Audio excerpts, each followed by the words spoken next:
Hi, welcome to Subcreation. I'm Nathan. I'm an artist and a designer, and this channel is about creative process.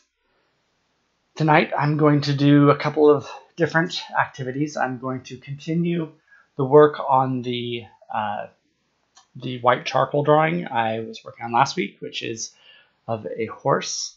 And then afterward, I'm going to be doing some sculpting in VR. Actually, I'm going to be playing back. Well, you'll see. It'll be sculpting in VR. So here, this is the piece I'm working on. It's very close. I got cut off on Wednesday.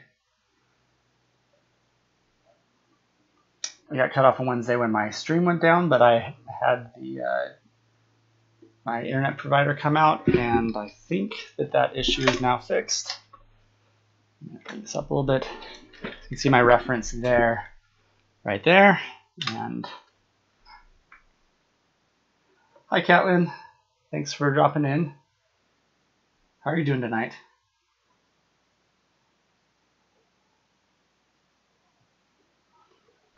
Well, you notice that's my new, I guess it'd be down there. My new, or no, it'd be over there for you guys. Okay. My new emote is live. It got approved on Friday, I think. So yeah, and here I have a little bit of tea.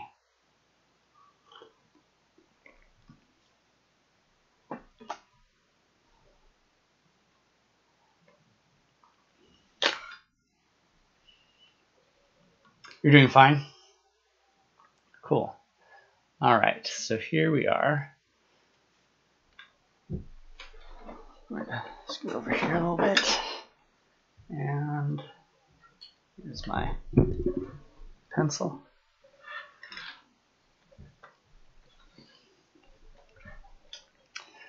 So I think it's pretty much down to there's just a little bit more detail to do in here, and then I think that'll be it. You can see there's a little bit of, oh, I need to sharpen a bit.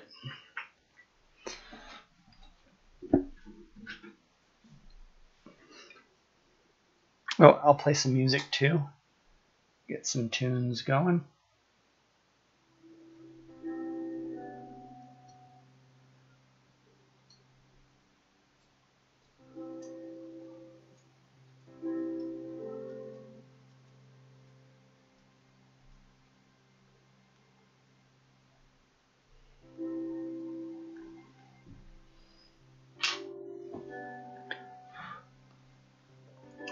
So how do you like the new emote, Catlin?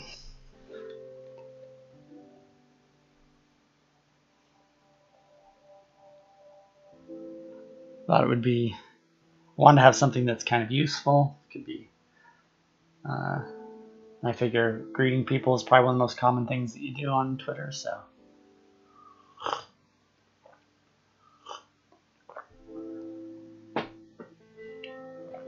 Another problem I got solved today is I figured out how to view the conversation inside VR, so that's one reason I wanted to do VR today.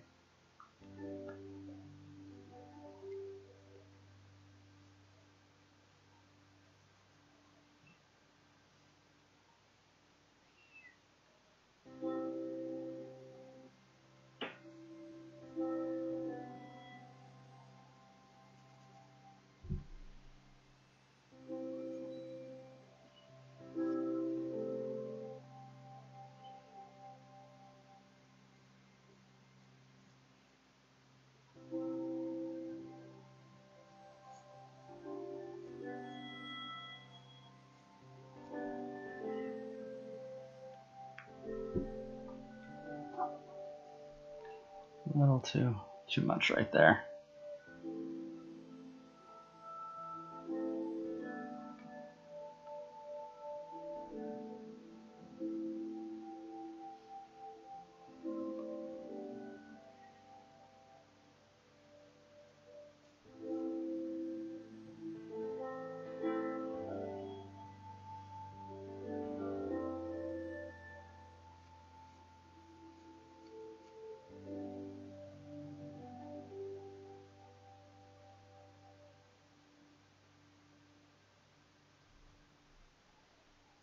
Ah, thanks.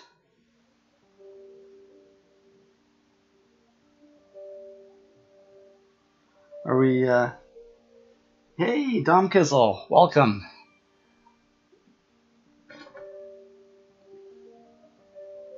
I was just telling everyone I got my emote approved, so there it is. That's the high emote. We created that on stream a couple weeks back, and now I'm working on just trying to do the finishing touches on this this horse drawing. How have you been? Sorry I haven't been able to catch your stream. I watched one though after it had been finished. It was really, I go back and watch them on demand sometimes if I can't catch them when they're live, and it looked like a lot of fun.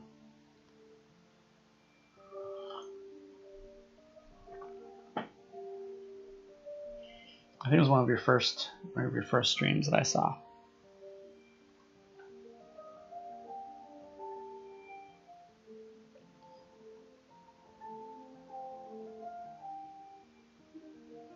Let's see. I guess I just need. There's a little bit of the top of the. I wonder if there's any. There we go. Oh yeah, I need. That's why I need to scroll up a bit and get more of that view. Okay. I just reached affiliate. Oh, congrats! Awesome. Cool, man. Haven't caught you in a while. Yeah, I'm just doing this, working on the same kinds of projects.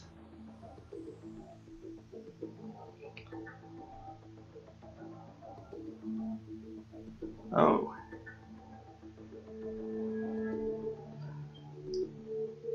Cool, I'll look for your emote then when that should post. It took a little longer than I expected. It took a few days.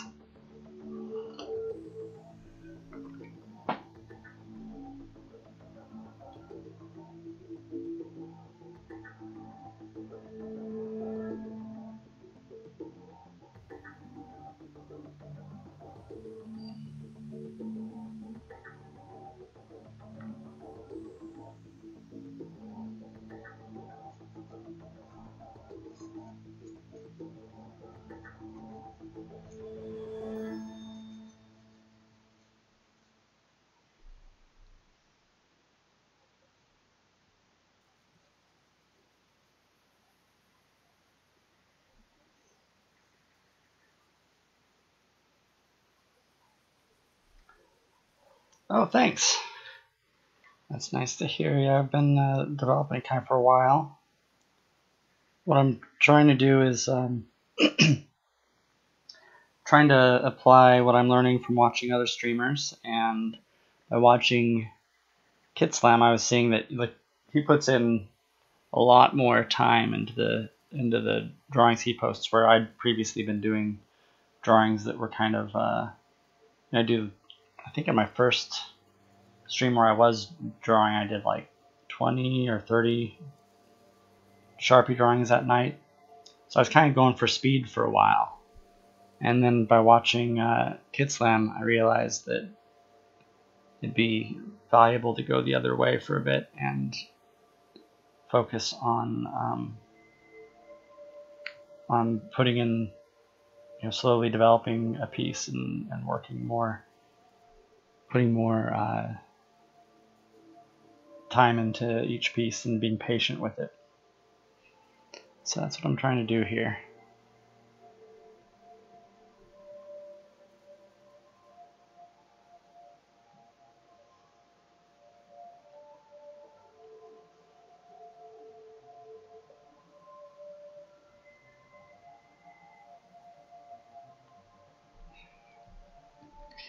Yeah, the paper is pretty. I didn't want them to get cut off quite there, but the alternative was to cut off the nose down there, so I guess I should have drawn it a little smaller maybe, but this is fine.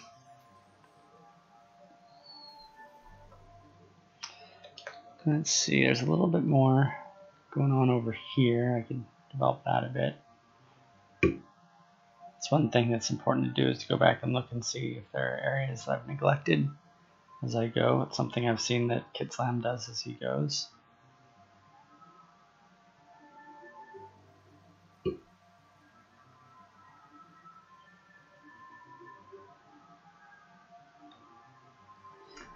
Turned a couple of my past Twitch videos into time-lapse videos. Oh, cool. Is that a lot of work to do? That's something I've been thinking about doing that I'd like to do. I don't really have my setup fixed enough, though, to really get... It wouldn't look like it was just appearing here. You'd be seeing it, you know, scooting all over the place, because I don't even have this quite even attached here like I'd like. There we go. I'm gonna...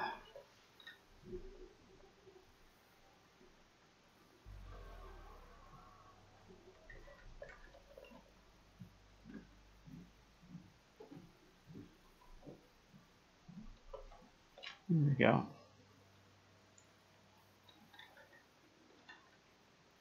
Are those posted on YouTube then? I'd like to check those out. That'd be fun to watch. Go ahead and post the link in the comments if you have it posted already. I'd like to see. I could pull it up on the stream too and we could all look.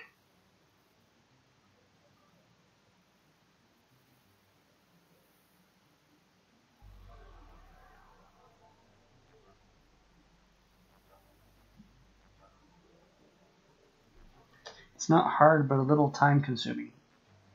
They use free open source software. Ah.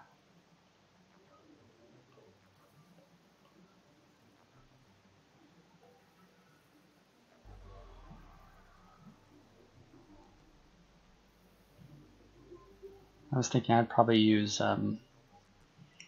iMovie on my Mac if I was gonna give that a shot. But I don't know how much it'll let you adjust the speed.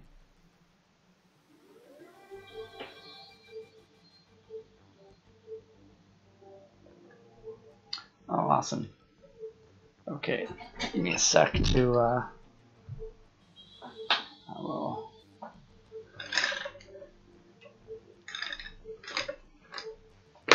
Let's check this out. I'm going to switch to pull that out there and switch over to this view. And let's get that link. There we go. Oh, and let me pause the music.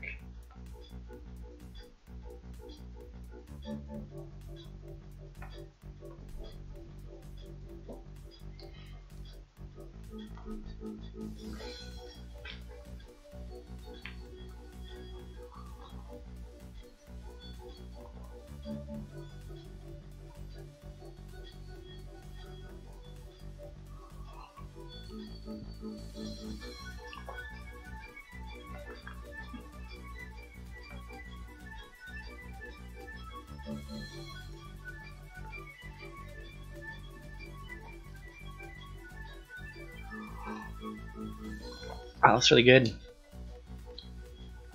Yeah, it works really well with the way that you have the camera set up and you're all in one shot.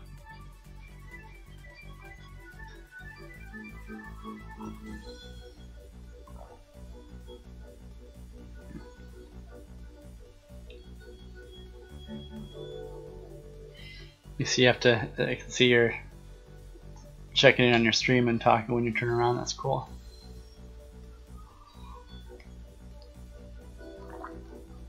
It's like the whole...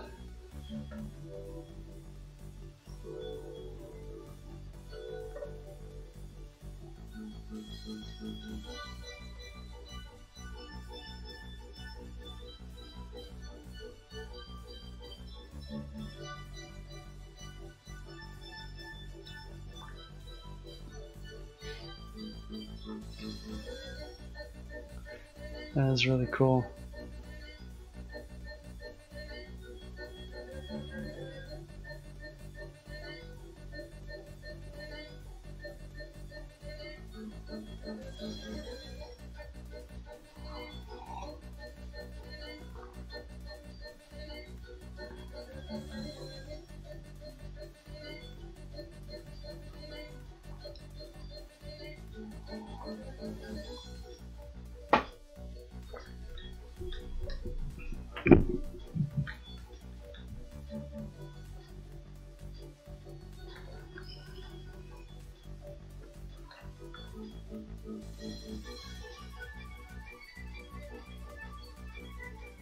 That's awesome. How long does it go for? I think I'll go ahead and jump forward. Oh wow.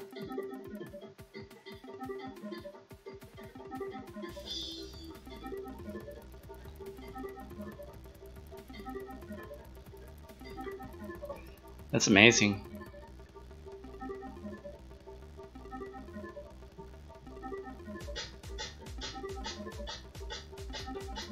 Let's see the finished piece. Really nice work. Very cool, Don Kizzle. Thanks for sharing.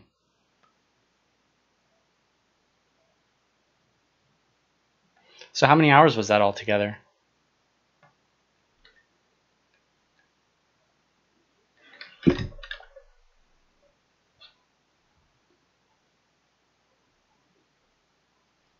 I guess up a separate camera. Yeah, that's. Have you seen Russell Stewart's setup? I think that one is pretty ideal for doing sort of a painting type thing. All right, hit play.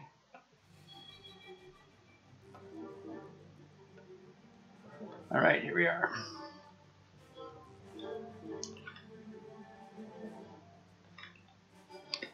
Oh, I do have some more. Let's see. We have some more work to do over here in the background.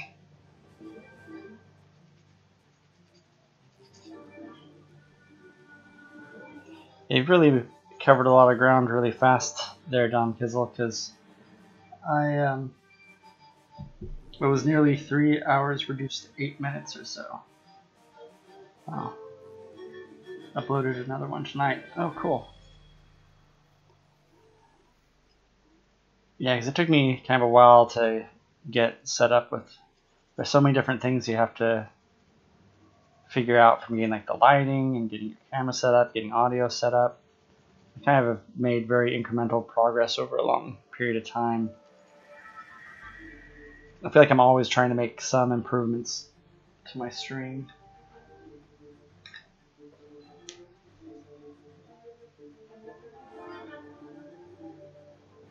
Kitsun reduces 20 hours into 5 minutes.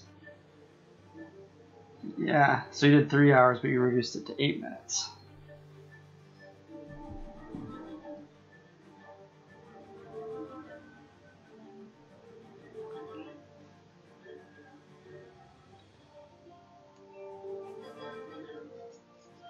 Yeah, I haven't done any yet, so I don't know how you figure out quite what the right speed is to.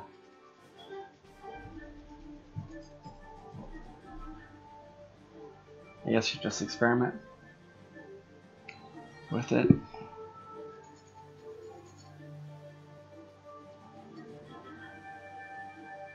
Maybe it's better software.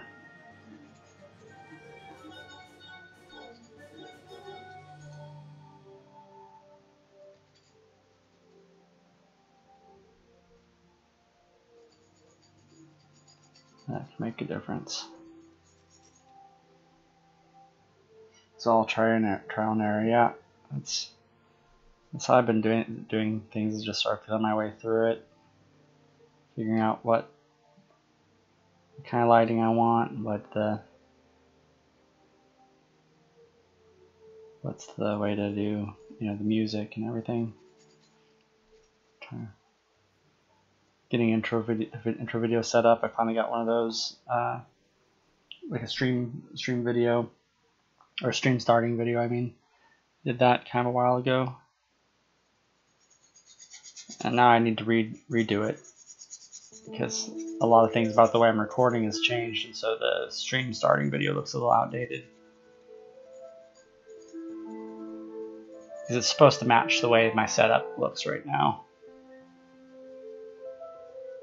So I used video of me getting ready to start streaming right here as sort of the concept for it. So of course that isn't really live video of me. It's video that I put together one time. So of course, every time I do it, my shirt is changing and all that. Hey, Dirty Mutter. Thanks. Welcome.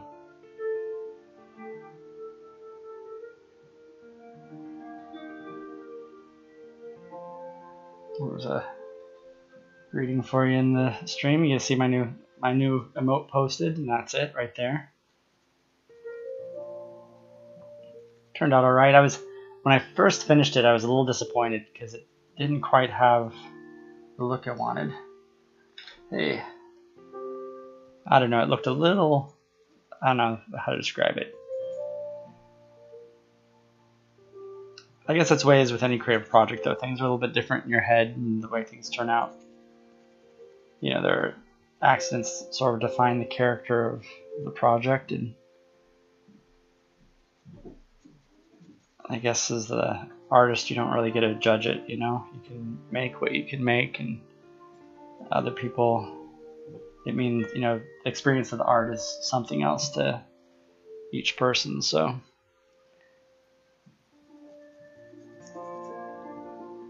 The white on black looks a lot like scratchboard art. Oh, interesting. You mean like when somebody fills a page with black and they sort of scratch off to get the light to show through? I'm not familiar with scratchboard art. Okay, I think this ear here is pretty dark. There's a little bit more going on right here, though.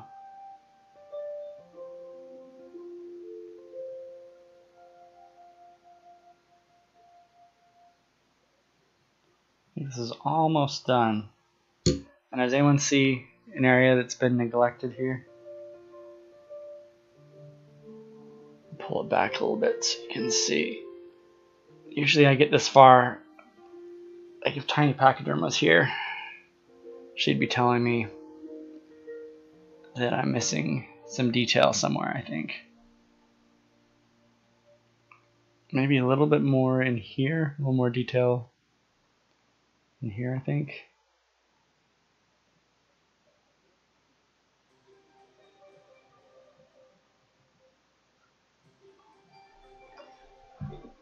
Kinda, yes. You can buy scratch boards and it's covered in black layer and you scratch it off to reveal the white areas. Okay, yeah, I think I have seen that before.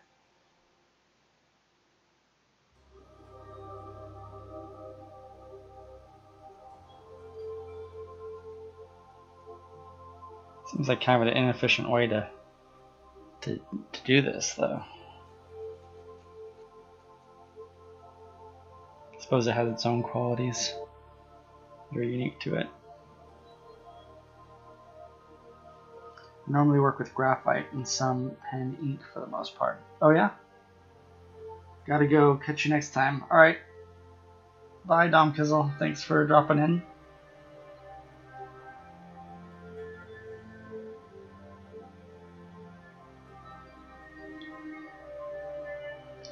Do you have your stuff posted, Dirty Mutter, on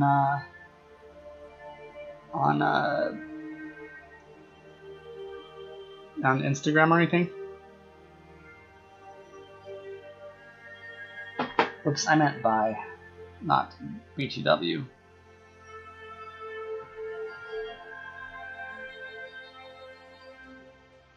You probably got that. Have some on Instagram, yes. Can link if you'd like to have a peek. Yeah, you're welcome to drop that link there.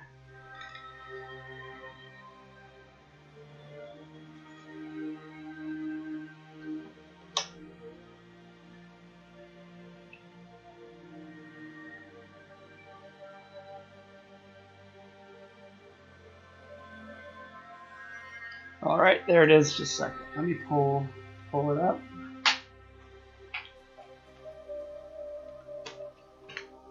Let's see. Hold on a second while I just pull up another window and like that.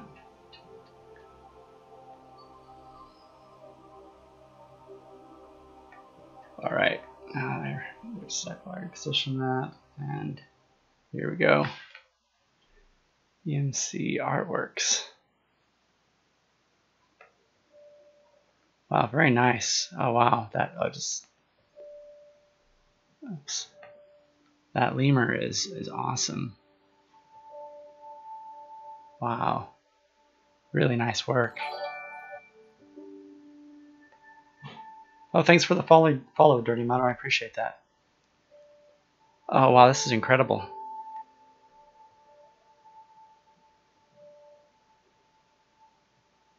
Thanks for sharing. So, like, is this graphite? This looks like pencil, maybe? Oh, it's pricier over here, huh? Drawing and graphite. Okay.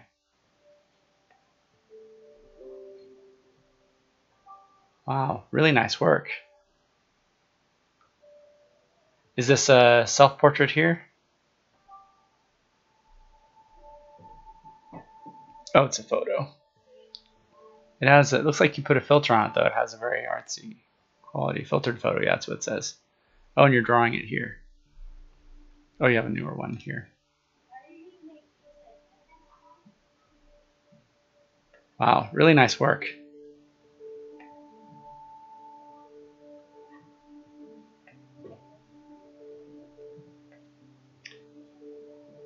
Do you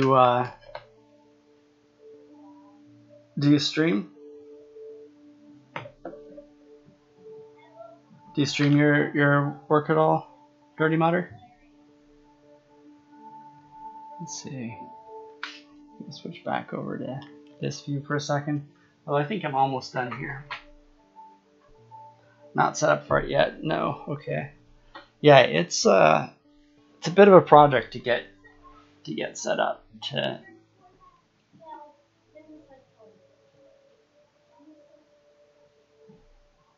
Oops. Somehow I lost a bit of my lost the zoom level that I had. Oops. Whoa. Sorry about that.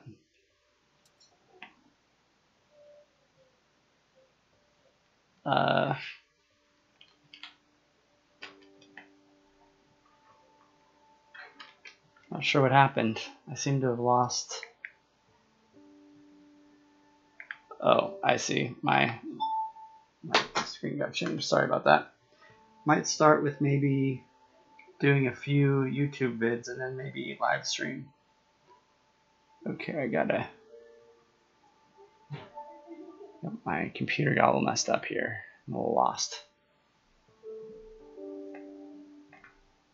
Okay, that's what I wanted. I just wanted to zoom in a little bit more. So you can focus on those details. All right, we're back. All right. Not sure how I do it with a live audience wall.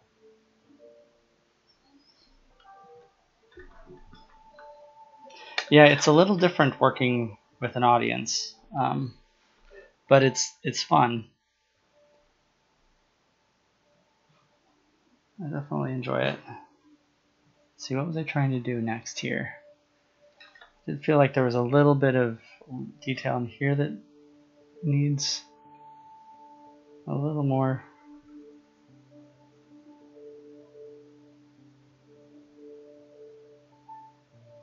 A little more is needed in there, I think.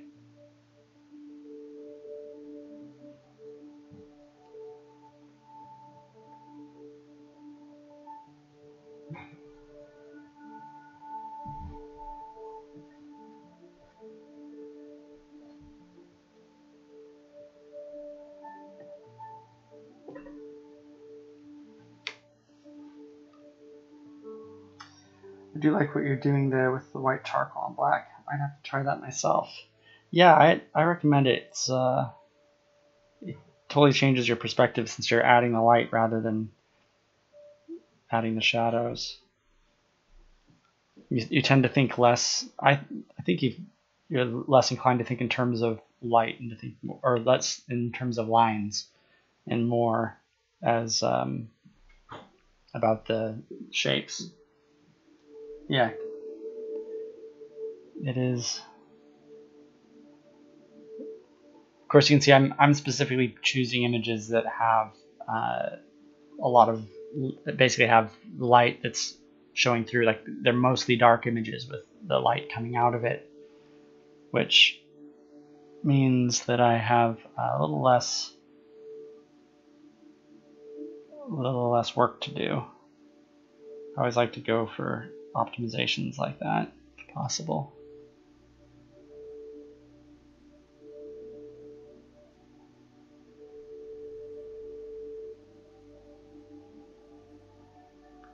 It's like just a little more efficient, I think. It's like if I was doing a drawing that was mostly light with a little bit of darkness, then I definitely want to do that in dark charcoal on white paper.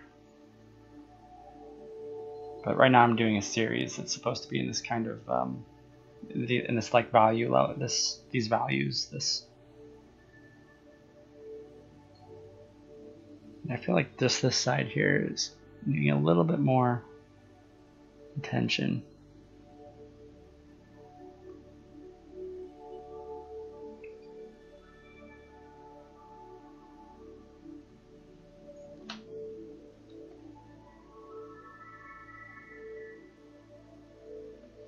Convert all my images to black and white grayscale because of my color blindness. So try to pick images with a lot of contrast. Oh, nice. Yeah, contrast does make it more interesting. I think it went a little too far right here. So you're working with, you do black and white because you're colorblind? Does that affect, I imagine that would definitely affect if you try to work in color.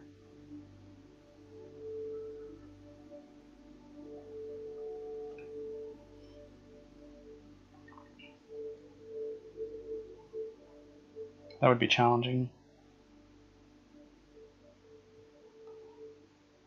I see more depth in grayscale and color looks flatter to me. Oh, I see. So you wouldn't even really be able to appreciate it as much than if you did.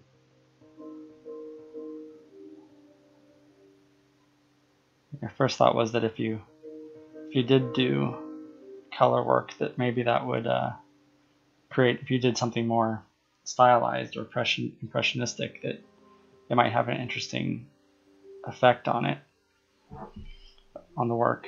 But I bet doesn't matter if it'd be lost if you wouldn't be able to see it yourself.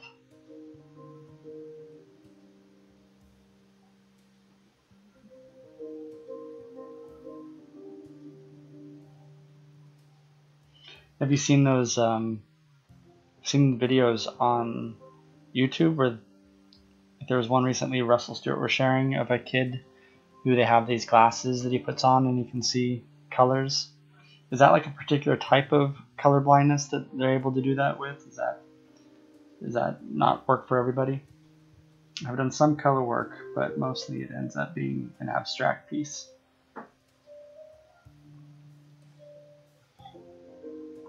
Yeah, that's what I was thinking. That's what I was meaning, was that it'd be an abstract work you could do. It might give you a unique edge.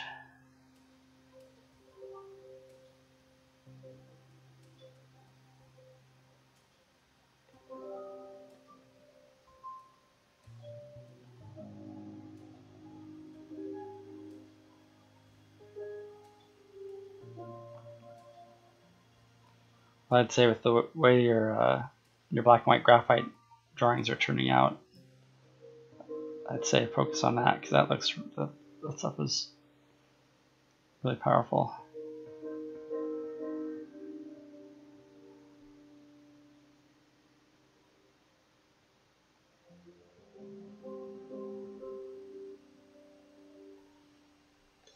I am fairly new to streaming. I started in I think it was the beginning of December, so it's been a few months.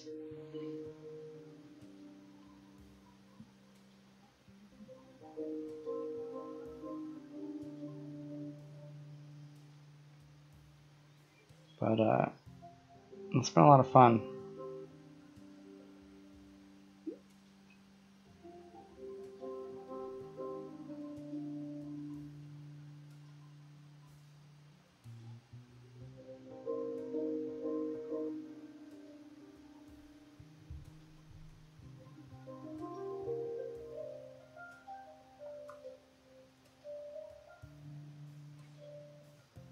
I made a affiliate, must have been a little over a month ago now, and I have a couple subscribers, so I knew that it's been kind of weighing on me that I owed that emote for a while, and I finally got that approved on Friday, so that was nice.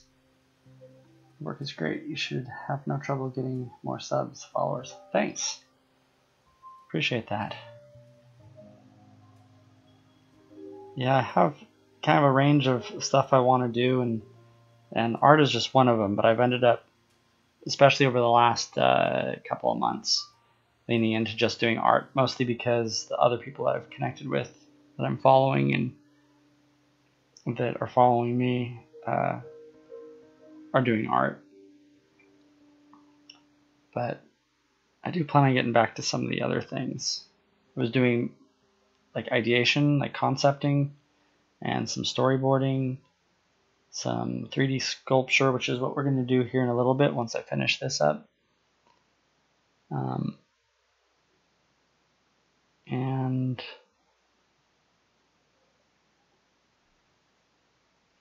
I did a little bit of animation and some music. I'd like to get back to doing music too, composition in GarageBand. But most of the other stuff I did, also the one other things I did a bit of was coding. I would do art from code. So the animation that plays when you follow, it was coded in JavaScript and WebGL. Some great digital artists here, but I prefer traditional myself. I can relate to that more. Yeah, there's a lot of digital art on here. I try to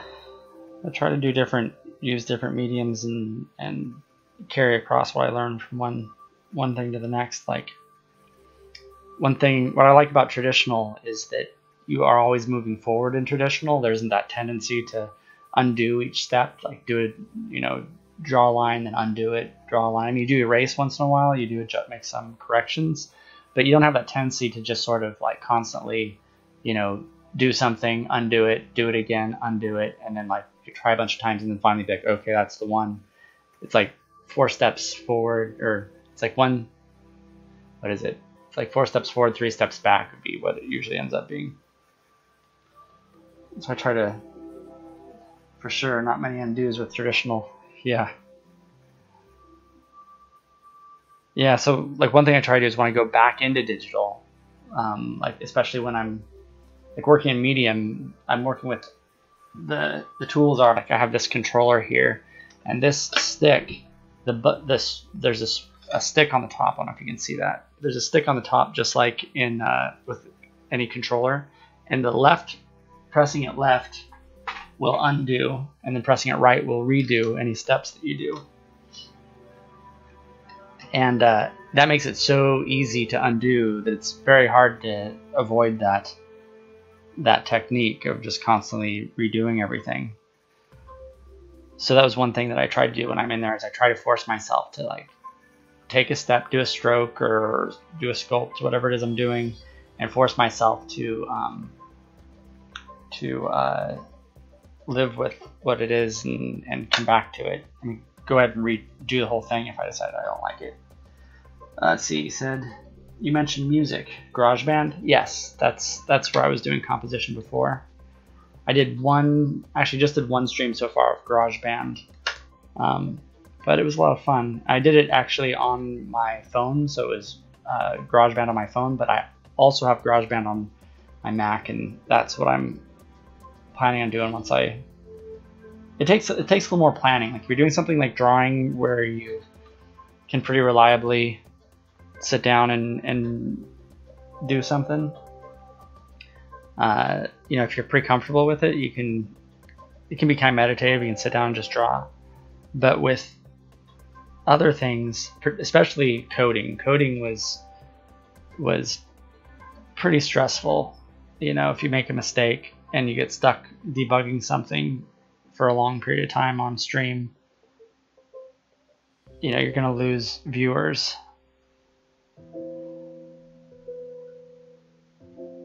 Whereas with drawing, you're less likely to get into that kind of a situation. And likewise with music, there's a lot of repetition. When you're composing something, you try something over and over again. You kind of tweak it and make changes, and it's easy to tolerate that yourself as someone composing, but music seems to go hand in hand with art. I used to play in a band in my high school days in the 70s and 80s. Still play guitar from time to time. Yeah, that's something you could do on stream too. I've seen I think there's actually more activity in the music area than there is on the drawing side. But the thing is, the competition's a little bit steeper there, right? Like there are a lot more musicians, I think, than there are visual artists. So the people who are doing that are, there are a lot of just really amazing musicians who, don't have. There's just a lot of them out there doing that. So,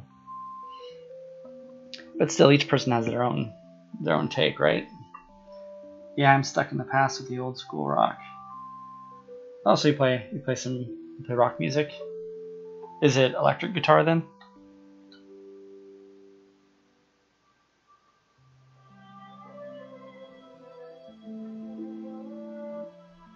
Yes. Oh, cool. Yeah, one thing I wanted to experiment with actually, it would be collaborating with people online. Taking, like one musician could just work on laying down a beat, and then they could do some sort of like collab where everybody goes in, finds the things other people are developing, pulls them out, works with them, and sort of collaboratively put something together. I heard that the Postal Service sort of was an online collaboration like that. Kind of like to give something like that a shot.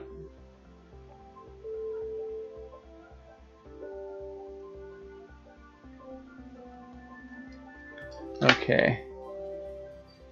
I think that would be interesting for sure. Never know how it would turn out. Yeah.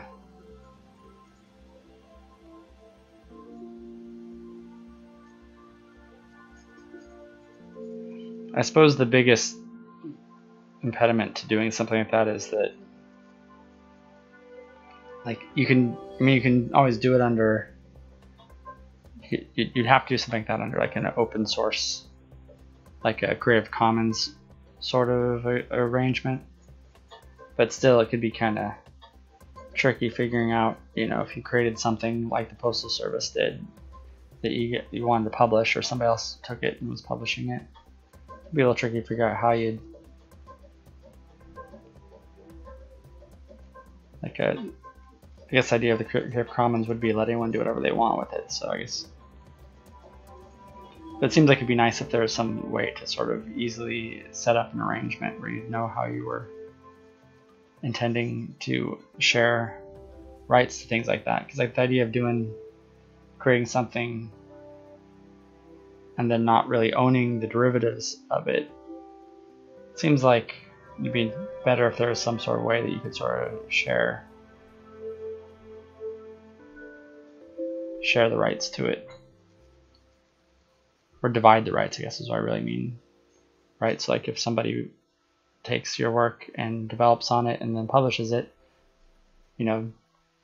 seems like if you were in a band, you'd do something like for example, like what I was saying, where you lay down a beat, right? If a drummer is putting something down, and then somebody else comes and puts the rest of the music on top of it, and then the last person who takes it sells it, and the drummer person who put the beat together doesn't make anything because they were just providing something for free to the commons and letting other people have the rights to it. It doesn't seem like that's really how that should work.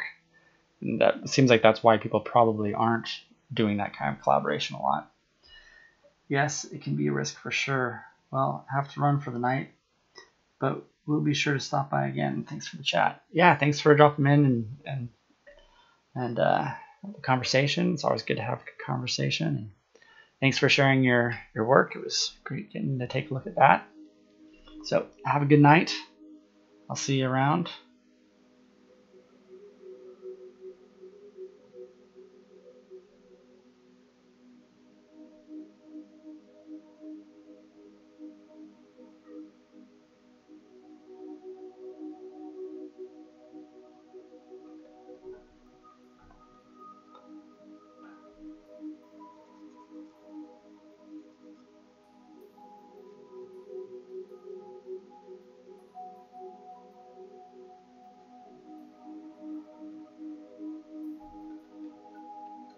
Good night. Let's see, I think this needs to be a little bit more. Boy, it sure does really take a lot more time when you develop it like this. I mean, I thought this was pretty much done when I picked it up. And as I keep going, I find there's always something more to work on it.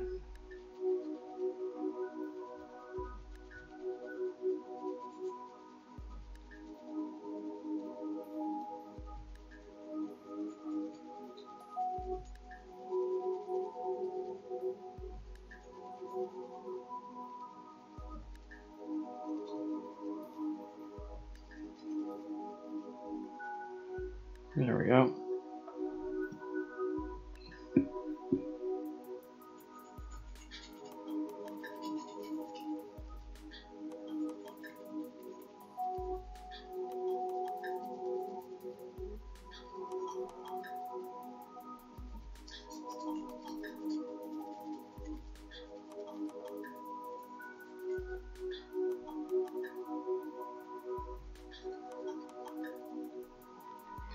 All right.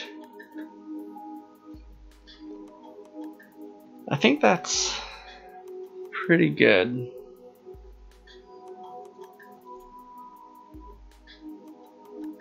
I think I'm ready to call it here. So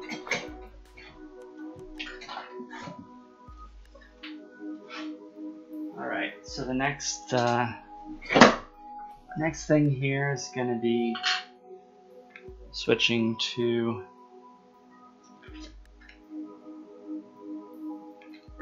into Medium.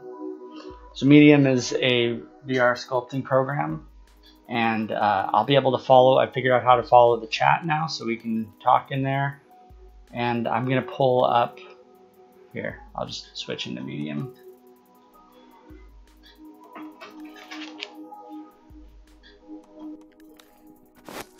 Okay, here it is.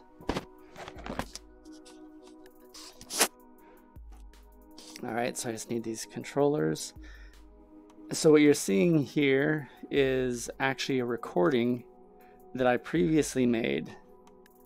I just got a message today from, I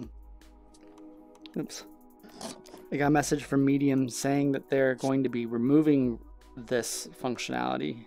I'm gonna, oops.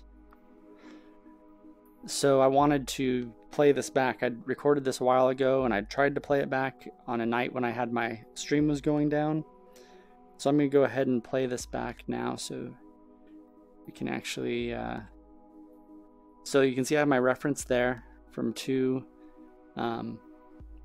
different viewpoints. And there I am I'm working on the eyes.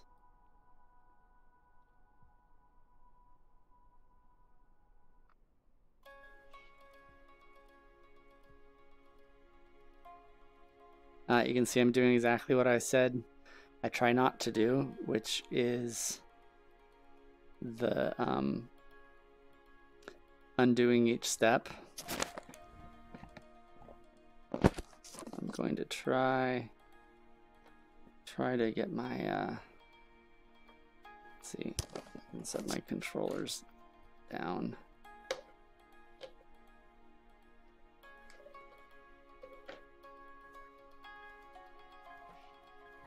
There we go. I got the. So you guys can't see this, but I actually have the overlay of the chat right here. So we can we can talk.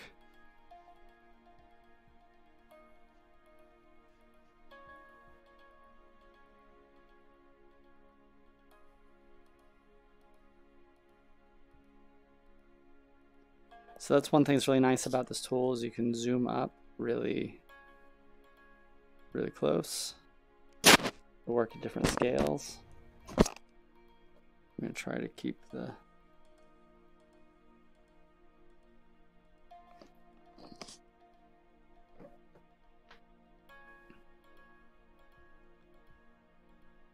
so you can work with stamps in the program.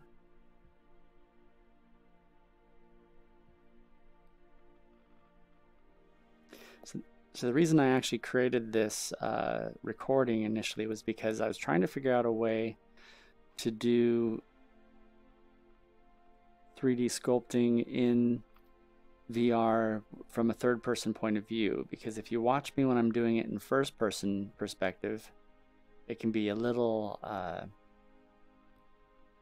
it can make you feel a little sick, all the motion.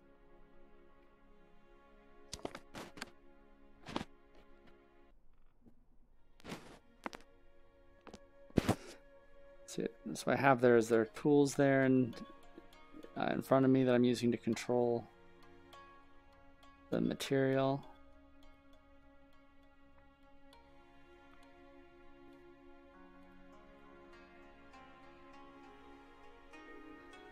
And then I have the layers over there on the left.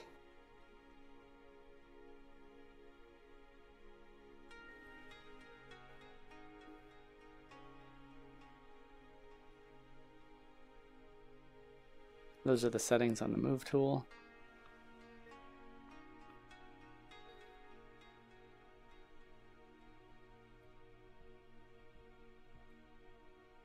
Unfortunately, there actually was, I was trying to adjust the layer behind it. I think at this point I didn't, this might have been before I learned how to separate.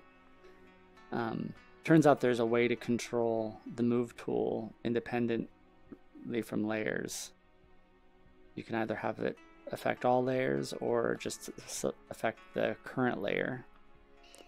I think when I was doing this, I hadn't yet figured out how to separate that. Or maybe I had, I'm not sure.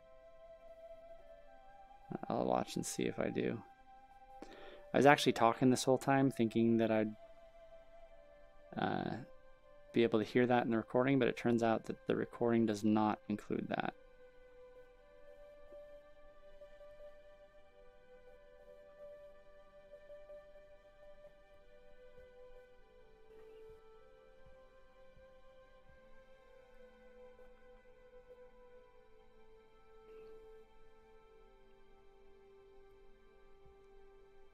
I wonder if there's the ability to adjust the speed on it. That would be interesting. Oh yeah, there is. So I'm going to speed this up because I did not realize that this could be faster. Oh, it goes up to 4x. That'll be more fun.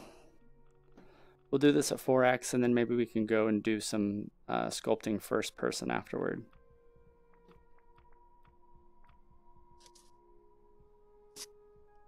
That's funny, it does seem to play back the sound effects from my from within the sculpt. You can hear when I'm doing an operation with the controls.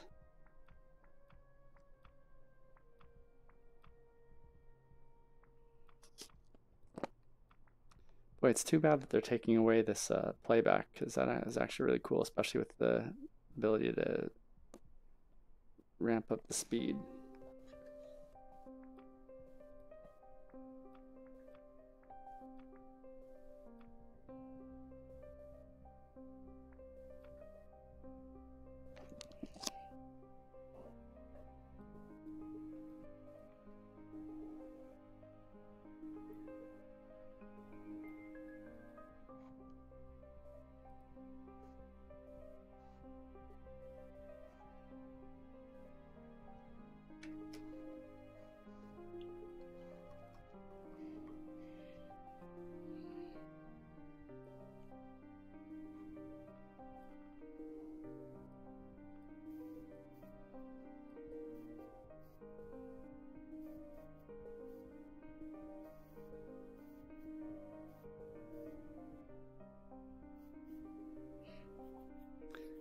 So you can sculpt and you can color it. So that's what I'm doing here. I like to try to color it as I go, you can see.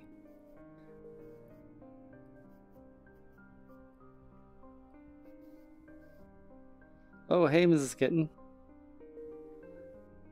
Thanks for joining.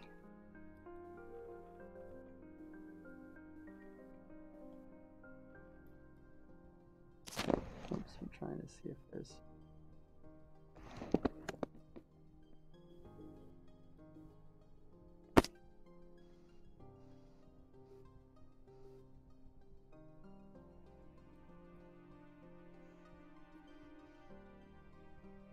Oops. Trying to... There we go.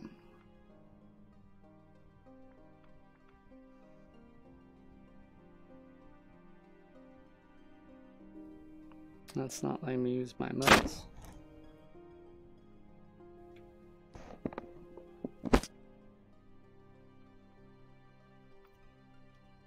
I hope you're enjoying the VR. I'm using the playback feature in high speed to try to make it a little bit easier. It turns out that they're removing this feature from the tool, so this might be my last chance to play this back.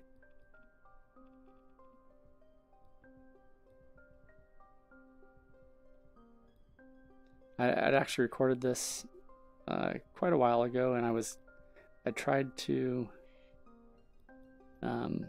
play it one night, and I had problems with my stream going down. But I just got my connection fixed. I had the cable guy come out and fix it, so I think that won't be happening anymore.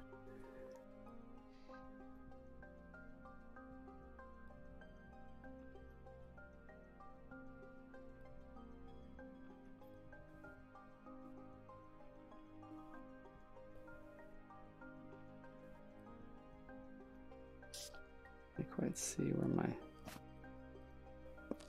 There we go.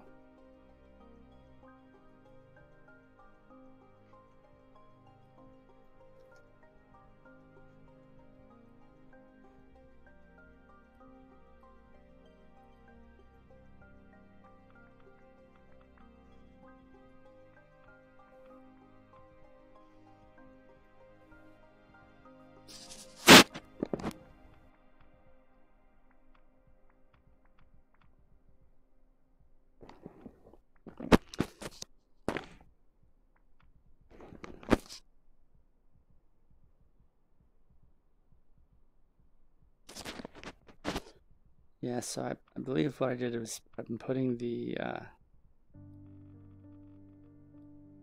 of course, I think I'm working on putting sort of the, yeah, like a body of black underneath it, so I can build the shell, sort of the shell-like effect over it.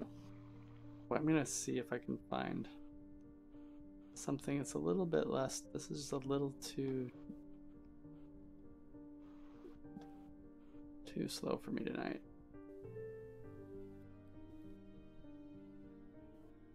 It must be on I'll try switching to chill and see if that's any better.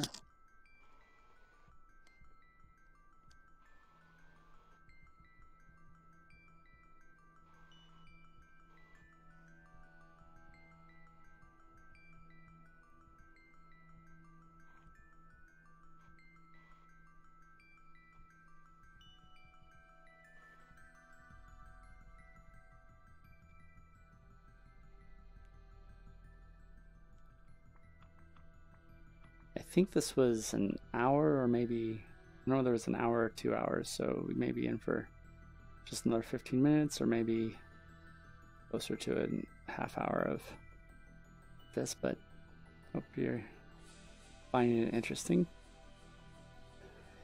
I find it hard to watch the video playback of the VR when I'm doing it first person, so that's what this is intended to help with. It is interesting how, so I'm trying to get this iridescent effect by essentially painting the color difference in it. So obviously if you were looking at it in 3D and turning it, you'd be able to see it's not iridescent, but since you typically, you know, see it in a still image, it seems like it works pretty well. Like I think it has the effect of it, especially combined with this sort of metallic material that I'm using there.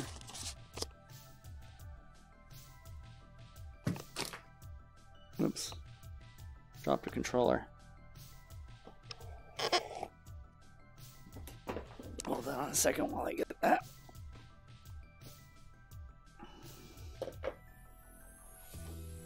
Let's see, I'm just gonna keep that off camera over here. Hope it doesn't mess with us too much more.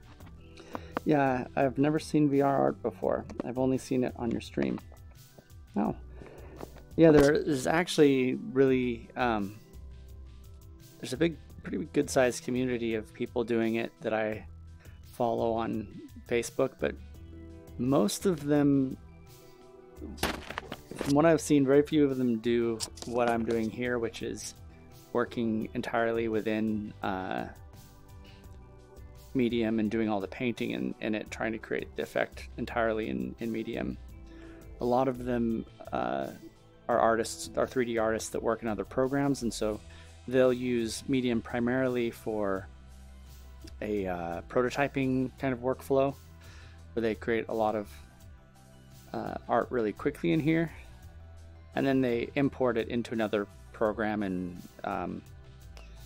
they do, I forget what it's called, like retopology or something, another program, and then they render it usually in a high, you know, like a high-end program with what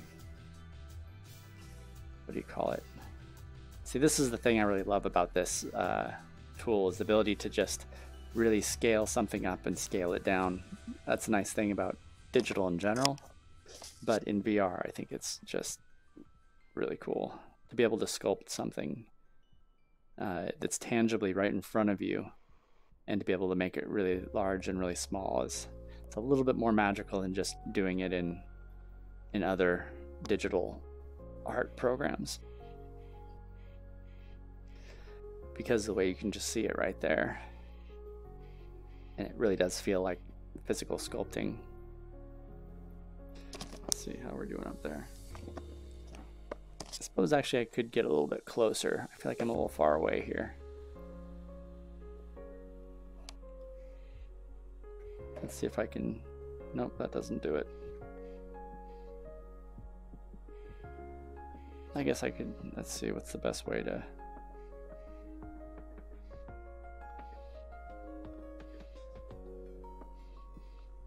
I better not mess with it. I'll just get a little bit closer maybe. Yeah, that is a really big fly. Yeah.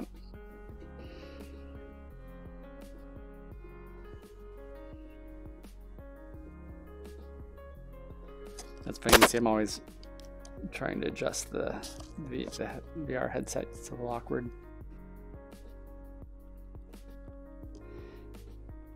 Yeah, it's not only just being able to bring it up really large and work in fine detail, but also scaling it down and seeing it when it's really small gives you sort of a better sense of the, you know, how well the overall form is working out. So it looks like I'm starting on the, is it the legs or the wings? Yeah, I'm starting on the legs, I think. Nope, I'm starting on the wings.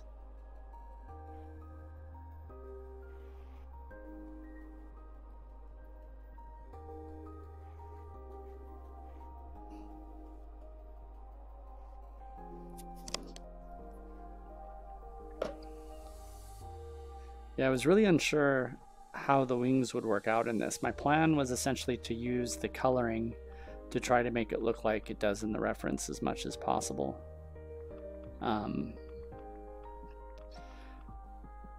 But the challenge you can see how thin it's getting there. The challenge is, to make something look translucent when you really don't have translucence in the tool.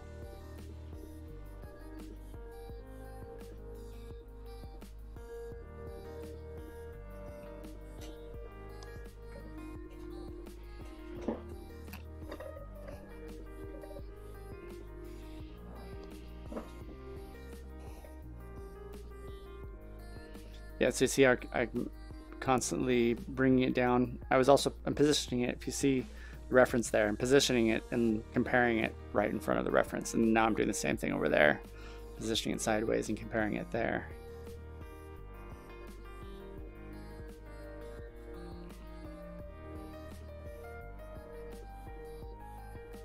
I can see I'm adjusting my chair like I always do.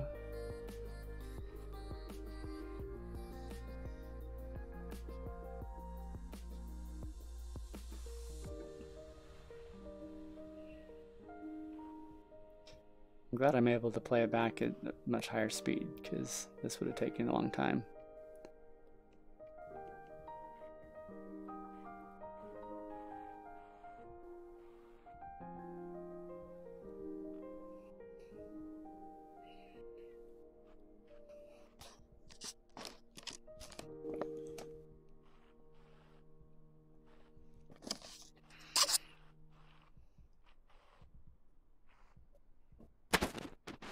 Shiny green color is nice. Ah, thanks. Yeah, so it's green. The base color is green, and then I spray painted some. You can basically airbrush it. That like the way the tool works, it has like you can soften it and have it like an airbrush, and so I sort of airbrushed the yellow along the top and the blue underneath, and it got pretty close to the iridescent effect that I was going for, combined with the metal treatment. Yeah, at this point I was not thrilled with the way the wings were shaping up. But yeah, actually, so I changed it to what do you call that? The light is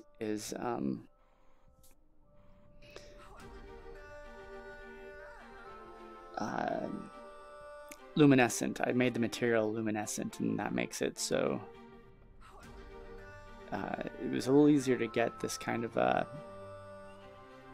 this effect, because otherwise the shadows and the detail of the surface itself was really undermining the effect.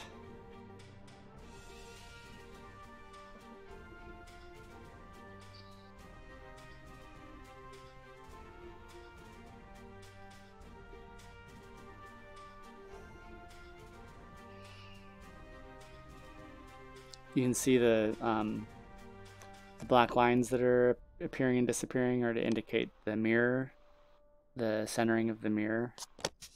You can see I'm drawing on one side, but the wings are appearing on both sides. That's one thing that's really nice about digital, almost magical about digital.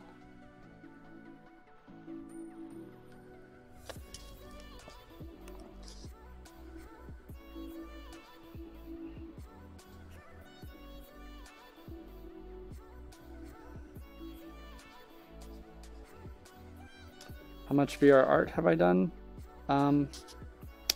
Let's see, quite a bit. The last time I did it on stream, I think was when I was finishing up the monster art project for my work. So there's this project. Well, you may have heard about that. I won't go back and explain that, because probably most people here probably heard about it. But I did the monster art project in VR art this year and last year, so I've done that project twice in here. What else did I do? Whoa! I did obviously this. I did a series of animals in here. I did the fauna focus Tasmanian Devil in here, although I never submitted that. I could probably, after this, I could pull up my library and show you. There are quite a few projects that I've done. I did the Fearless Girl statue. I did my own rendering of that, which was actually made to print. So it was printed in steel, gold-plated steel, as an award for a hackathon that I was organizing at work with a group of developers there. And then I also did a Demogorgon, and I did a sort of like a kickboxing man also. So there were 3 awards for that hackathon. Demogorgon was another one of those. It was a custom design for Demogorgon. Pretty proud of that one. What else? I did one. Oh, thanks. That's cool. Thank you. Those are all the projects I can remember off the top of my head. I have done different things where I've just sort of opened it up and just started kind of making alien creatures or whatever, or robots. Yes, so you can kind of see how those wings are turning out. Pretty much, you can see that it's like I'm essentially rendering what I'm seeing with the wings there. It was interesting to do too, because these reference images, although they look so very similar, are not the same fly necessarily. This obviously the same type of fly, but yeah. So I thought that making the wings luminescent really made it possible to get that effect. It was kind of like doing stained glass, really, but then I just painted it to match.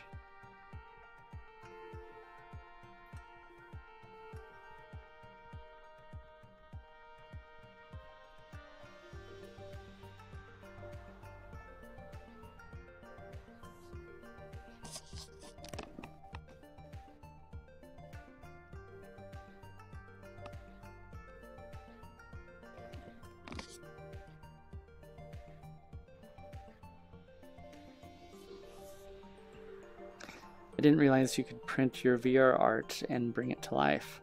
Yeah, that's actually one of the really cool things, is the ability to 3D print it. I don't have a 3D printer, but there are a lot of services that do it online. People who have 3D printers, they basically sign up for, you can pay them money and they'll print something and send it to you. And even things like, like if you wanted to get a metal 3D printer, a printer that works in 3D metal, that would be incredibly expensive. But there are a couple places that are actually renting out services to do that. So getting it printed isn't that expensive, but getting set up with a printer would be crazy expensive. What I haven't done yet that I'd like to try to do is print in full color, because you can actually design in color like this and then print it in color, which is pretty amazing. I was thinking of getting a cheap, like plastic based printer and then airbrushing it in real life. I thought that'd be fun, but it's kind of hard to justify getting that kind of equipment when I have so many different projects going on. And this is not really my main thing. I can't quite justify it for work necessarily. Sometimes it's easy to justify investments if I can convince myself that it lines up with my profession, but this is a little bit too tangential to my day job. It's a lot of fun though.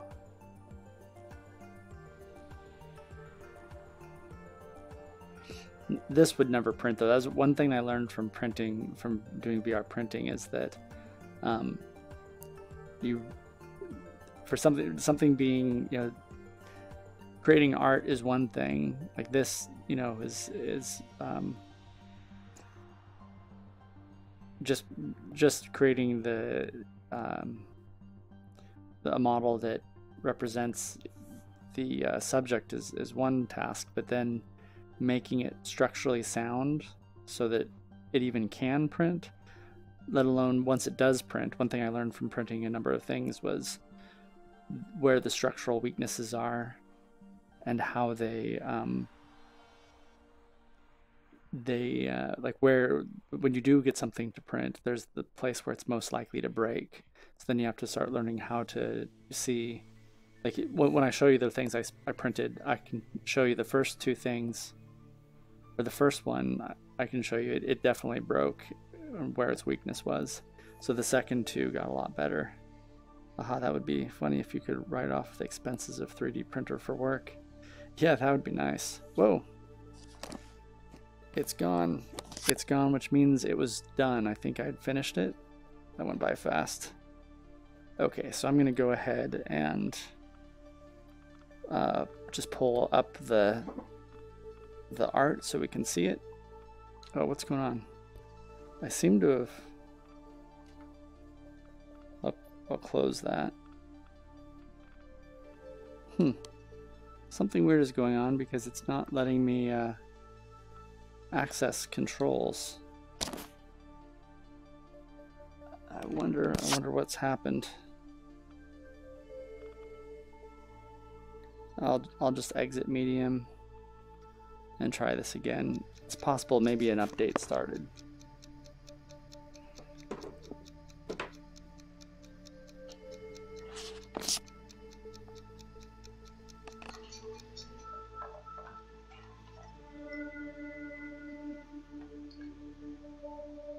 Yeah, I'm not sure what happened there, but I'll give that another shot. Oops.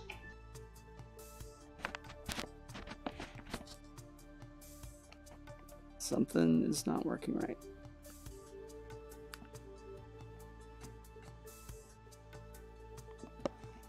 Alright, let's try and launch it again. Let's see if this works.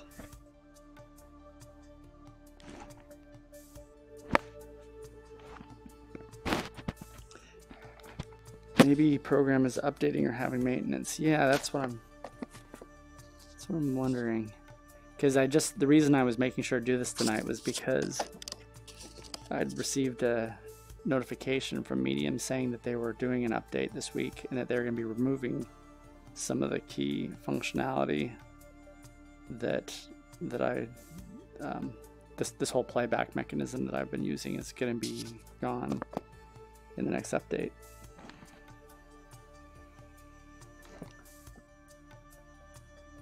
I don't know, you guys can't see anything, can you?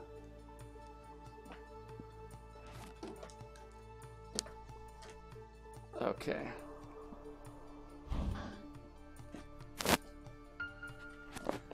Can't tell if that's new. Let's see. Nope, I suddenly don't have any. Oh, wait, that is back. Okay, so they look like. Okay, so load is working. So you can see some things. This is my, this was the emote. Oops, I gotta turn this thing off, turn the feed off. So this is the emote that I just posted. So that's one bit of work I can show you.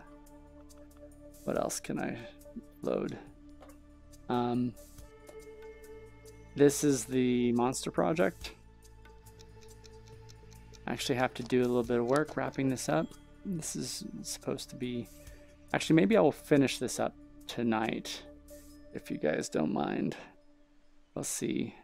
I'm gonna need a break from VR in a minute, but I might come back to this, because it needs to have some writing. And also, where is the reference art for this? I think this is it right here. Where is that? Oh, nope, that's not it. Nope.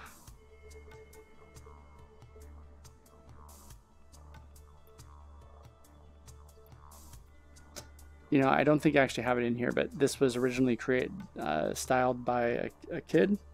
Oh, thanks. A grade school kid did this as a part of the monster project, and this is my interpretation of it. And I need his name. I think it's something like Raph, but I'm not sure. I need to double check that. And that's what I need to do, is add the lettering, and then I need to get a screenshot of this. So yeah. Okay. Let me go ahead and save. This looks updated. I'm not sure. Oh, I see. The reason it looks different to me because it's overlapping with the... Okay, never mind. Let me see. So I just need to... There we go. Save. You can see a little animation there. The little guys jumping. They're jumping over this thing. Actually, do you guys see that, or is that just me? Okay, you guys can see it too, so I don't feel crazy. Okay.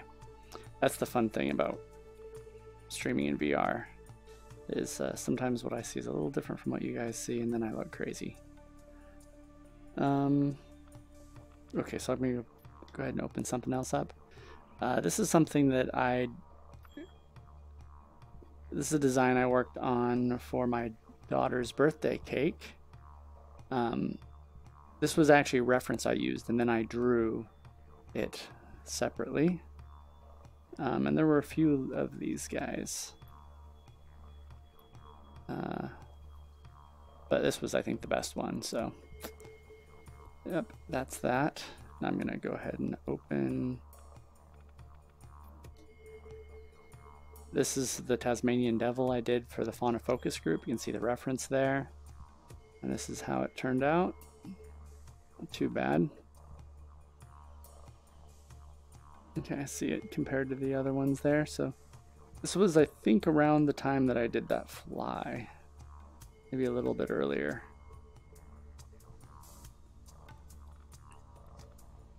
And what else have we got?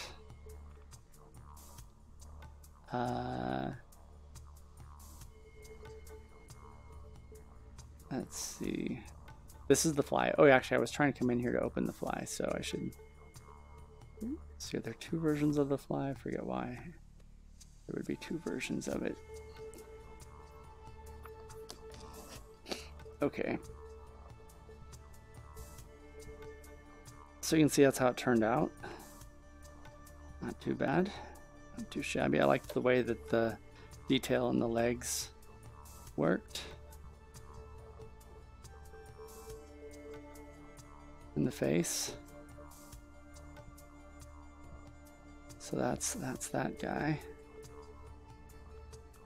Wow, that's cute. That you must have been referring to the Tasmanian Devil when you said that was cute, right? Right, not the... This was the first attempt I did at a caricature of myself. See, not all of these... This was sort of an abstract art type thing I did. Some of these are downloaded, so I didn't do those 3 or 4. That one or that one. But this was the... I can actually pull it up here. This was the monster project from last year. Oh, it's over here. I'm looking the wrong direction for it. This was really big, actually. It's taking a while to load. Freddy Knobloch was its name. I really dug this. Okay, so you can kind of see. And this one I might actually have the original art in, because I think it's hard to appreciate it without actually seeing what the inspiration for it was. I'm not seeing that there. It might just be... Oh, there, it's over there. That's the reference over there. So I have a lot of reference, but not... Nah, I'm sorry, I don't have it.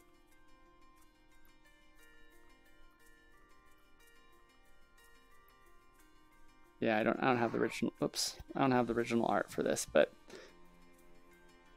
Pizza was definitely a part of it, and Freddie Knobloch. He had lightning in a house that he was next to. Pizza, yeah. The kids always include pizza in their monster creations. I think it's because the form that they're given actually says, it asks them to choose the food the monster eats, and so everybody, that brings up the subject of pizza, and they get excited about that. This actually was what I did on my very first stream.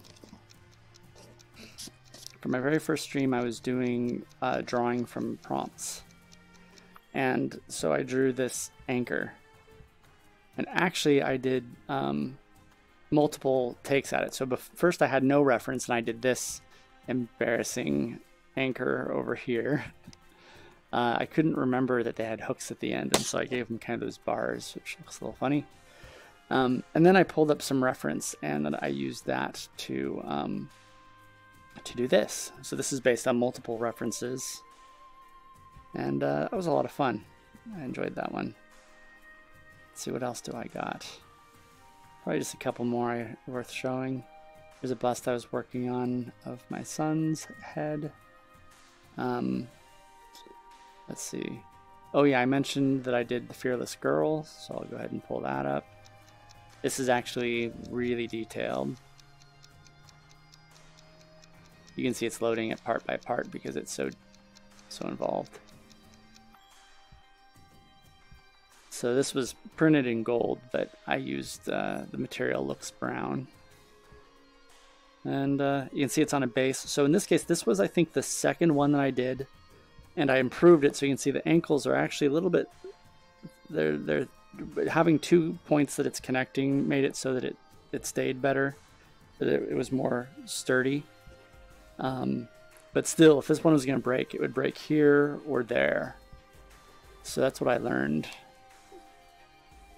You can see I had a lot of reference for this, so I can kind of see, yeah. And what else?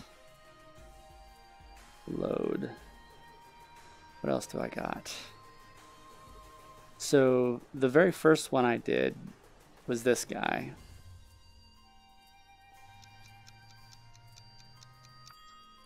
You can see actually I'm even showing it in gold here.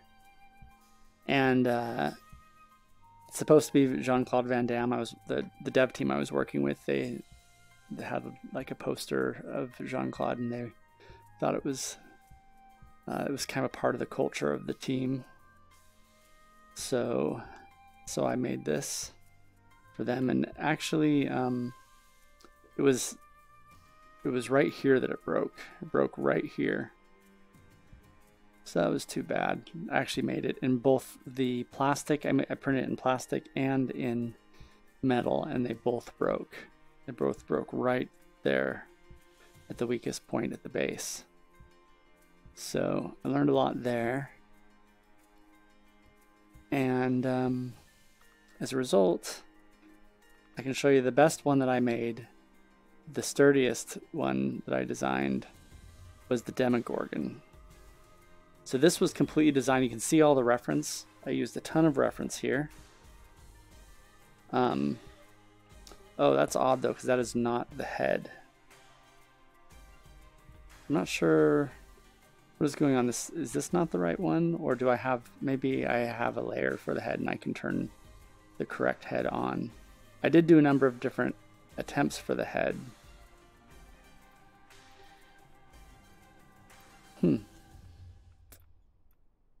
Yeah, that's strange. That is not the right head. So I'm gonna, maybe I'll try and load another one. Maybe that was not it. Oh, that's right. I had multiple of them. And I think this was the correct one. There we go. So I did a bunch of different variations for the head, and this was the one that the team liked the most. It was kind of the friendliest, a little bit more dog-based, although it's not looking super friendly. But you can tell the big difference here in terms of stability is look how many of these tentacles are connecting down here. So this was way sturdier between like 2 legs, the tail, the and the claws. This thing was super sturdy. This thing is not gonna break. The person that won this award, they have it on their desk still, and it'll be around for some time. So yeah, I'm pretty happy with this one. You can see the detail, the texturing. It's almost like hair. I was trying to go for sort of a Chinese dragon style with this one. Although I don't see where the reference is for that. There's reference here for it somewhere. You can see I used octopus reference for the tentacles. I don't see the... Oh, I probably don't have the reference for the head up because I did the heads separately and then brought them into this. This is all reference for the body and for the tentacles. But yeah. Yeah, quite a bit of detail. I had a lot of fun doing this project. And then let's see. So that's all the projects that I printed. Here you can see actually all the heads that I made and the reference for the heads. There you can see the Chinese dragons, the different references I found for the different types of heads. And these are them. So I wanted one that was kind of more gremlin, and this is probably the most gremlin and sort of what's the word I'm looking for? Gargoyle based. This one over here is more monkey and gargoyle based. Then this one here is sort of like a small monkey. I was trying to make it look cute. I was going for a cuter style with that one. But the dog-like Chinese dragon was the one that people liked the most. Like you can see, it ended up actually losing a lot of detail when I took it into the other, when I added it to the other model. Because it had a lot of these like large feathers at this point. So there was actually quite a bit more detail there on that. You can see I used some animal reference. I actually had some 3D models that I used for animal reference. It's a lot of fun. Let's see what else. One interesting project I did, there's quite a few sort of random things here. But one thing that I kind of liked the most was this.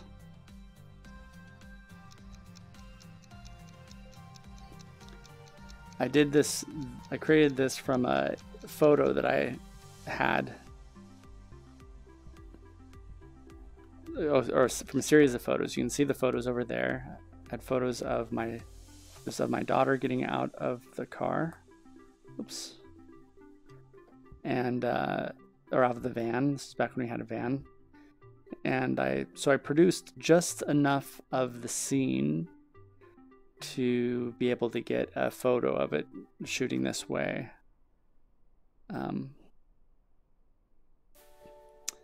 So I thought I was planning on doing a series of these at the time, but it was actually a little disappointing that when I would show it to people, they couldn't quite get what it was. Like they didn't understand. Somebody from one of the, although it's hard to imagine because you can see how rough some of the detail is here, but I would show it to people and they would say, is that a photo? And I would say, no, this is a recreation. And I don't know, it was just weird, the reaction I got from people. It was like they didn't quite get what they were seeing. And so you can see there's a lot of incomplete edges to it, but the idea was to just get it set up so I could get one shot through it. Yeah, the top one is cute. Oh yeah, you're talking about the dragons. So I think that's it. I think that's pretty much the range of stuff. There's a few other projects, but some of these are things I loaded and some of them are things that other people have made when I was showing off the tool.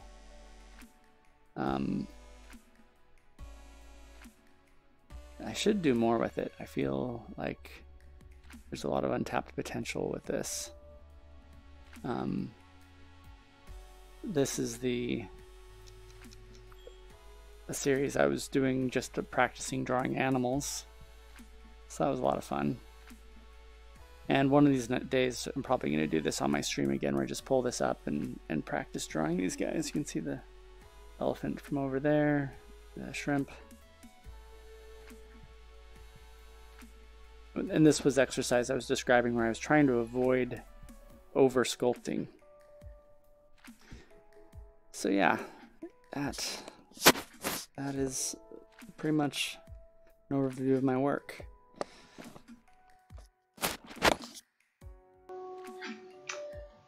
So I think I may take a quick break, and then I think I'll take a quick break, and then it'll just be a few minutes, a couple minutes probably, and then what should I do? We could do the if there's interest, we could do there isn't quite enough of a crowd to do the VR competition, but if you guys want to venture a guess, you can maybe pick a small sketch that I could do. After that, I'll do maybe a quick sketch from Pinterest, and then I'm probably going to wrap up with the what do you call it? I'm going to wrap up by finishing the monster art project. So just have to find the source for that. Just need a little bit of a minute out of VR before I get back into that. Ooh, Sketching Rory, you're back. All right, good night, Mrs. Kitten. Thanks for joining. It's been fun having you here. Yeah, I'm gonna do. I'll probably do one.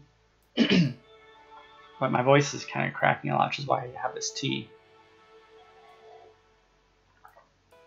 So, Rory, if you just dropped in, did you get a chance to see? I was just showing off the VR art that I'd done previously. I should say a proper goodbye to Mrs. Kitten.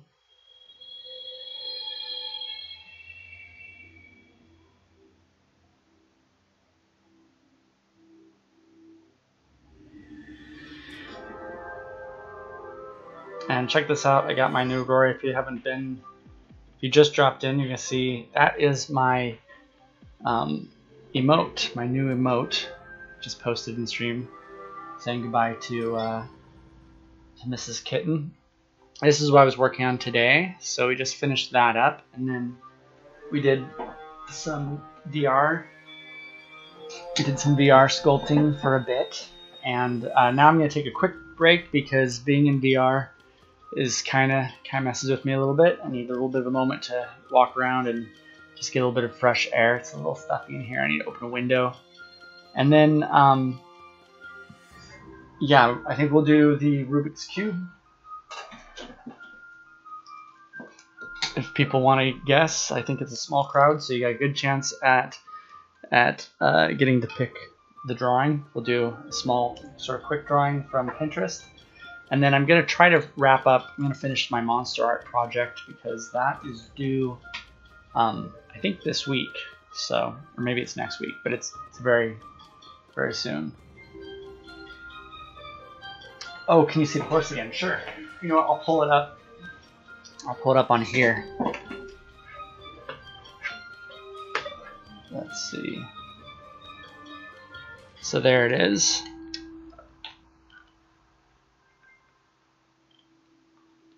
Let me pull this away. It doesn't really help you when you're trying to see it on the black. But yeah, we just finished that up. Been trying to put in more and more time on these instead of rushing through them. So yeah. Thank you. Thanks so much. Yeah, we did. I pulled up a playback of a sculpt that I did. I actually done the sculpt a while ago, but we were just watching that in VR, and I pulled up some of my previous projects from VR.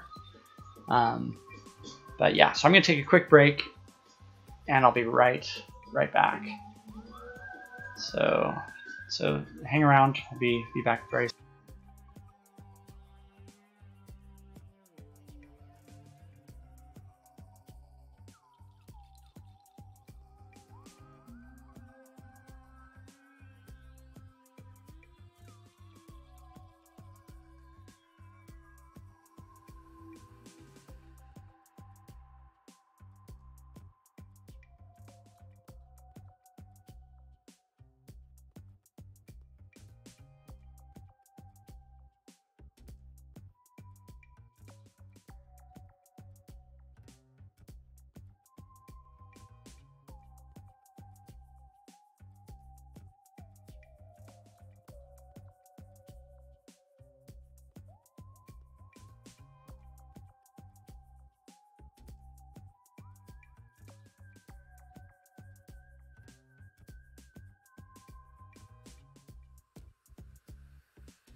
Okay, I'm back. Let's see.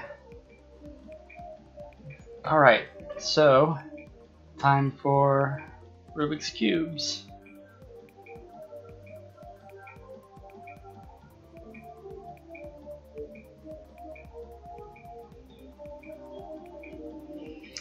Okay, so go ahead and make a guess if you want. I know we lost a couple people, and I have a guess from my brother who is downstairs when I went to get a breather.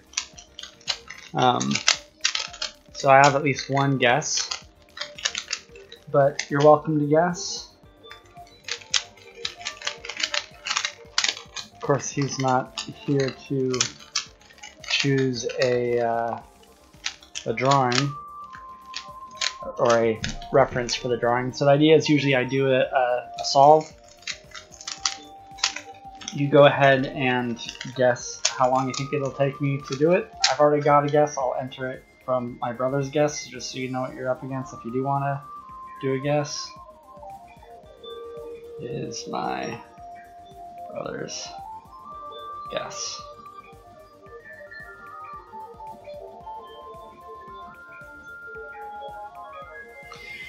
So I guess if he wins, then I'll just go ahead and pick my own reference drawing if I'm going to do that. Or I may just pick the next project and skip doing the other drawing. The other drawing really is meant as sort of a fun thing for if you win, you might want to choose what the next drawing is, what the next reference is. But you don't have to. And I don't mind if I can jump back into the project I was trying to finish next. But I'm just gonna switch over here. Oops. There we go. I'm gonna go ahead and put that up here like this. It's a good top-down view. I'm gonna pull down the my timer. So yeah, stopwatch. I like to have that right here in the upper corner. There we go. Huh, it's a little blurry. It's a little odd. I wonder if pulling this up would help at all.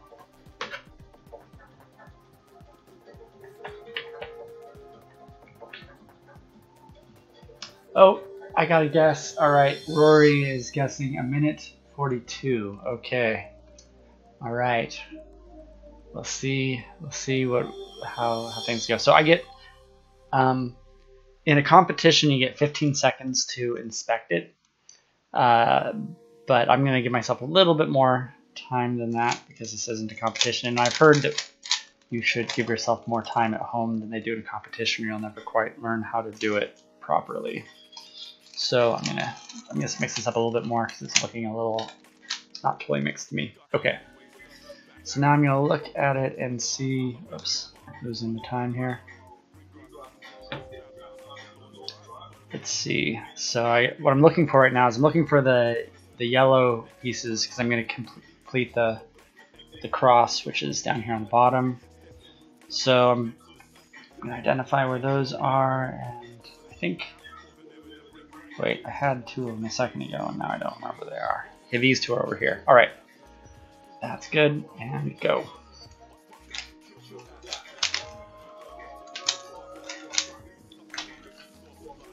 That's pretty good, because I'm done with the cross already. Oh, these two are already matched, so they go in.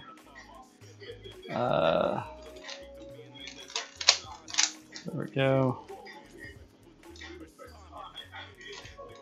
There we go.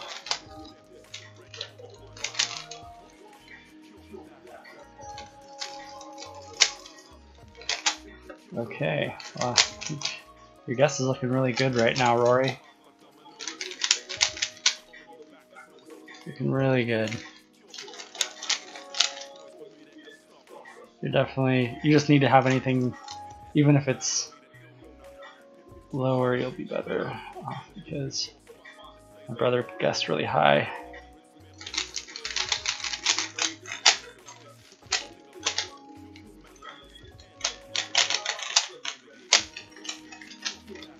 All right. Oh, nope, nope, one more.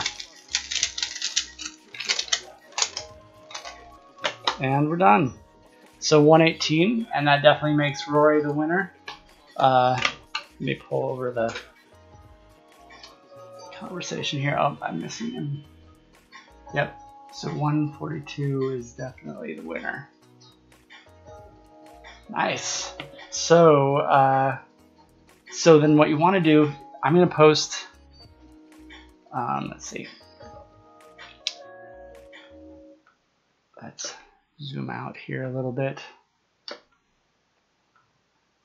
Oops.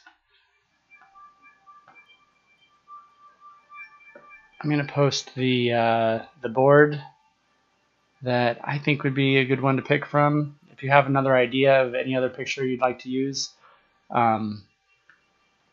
it is totally your call, as long as it's, you know, stream appropriate. This is a family friendly channel, but otherwise you are totally at liberty to pick the image that you think would be. So I'm going to be doing this in 4x5, and it's going to be in color. I'll do a little bit of a pencil sketch first. Oh, so what do I get to choose? Yeah, so you pick the reference. So you can pick a reference image, and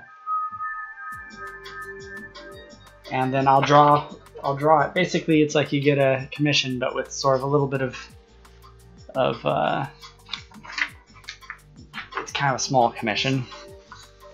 So I do it pretty small so that I can get through it. You know, the idea is I'm trying to go for between maybe a half hour or 45 minutes. It's not meant to be like a huge project, so I'm working on a 4.5x5 here. So if you just want to pick from the URL that I posted there, any of those images. So I'm going to be doing it in color from, I've got these Copic, I've got a set of Copic markers. And, oh, you picked one. Okay, awesome. Let me check it out. Very cool.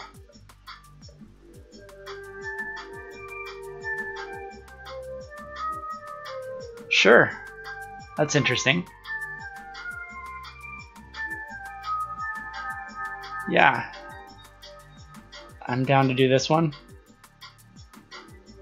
Let me see. I'm going to get rid of that top bar that drives me nuts. There we go. Oops, what happened? It got so small. Oops, something. Oh, I see. It opened a new window. Oh no, I missed it. Okay, let me try and load that again. Oh, you said or this one. Ooh, I like that.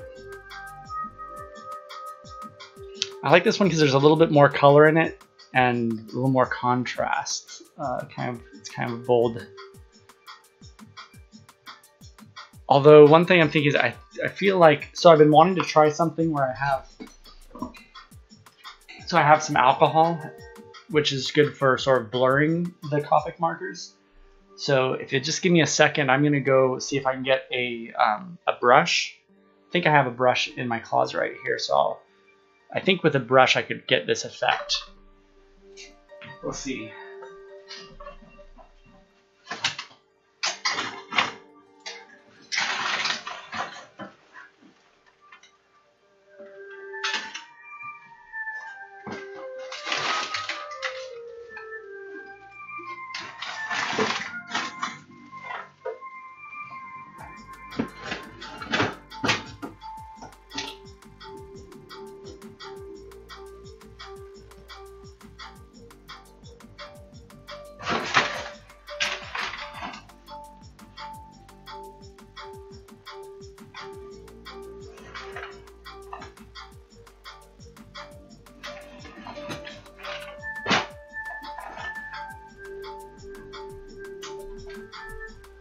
Okay, I couldn't find it, so I'll just I just need like a rag or something.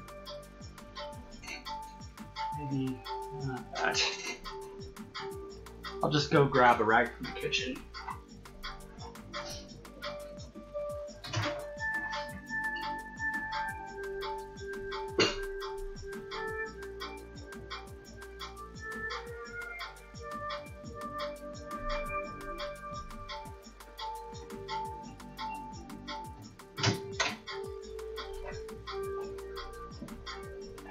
All right, this should be fun. All right, so here we are. Let me move that over a little bit. All right.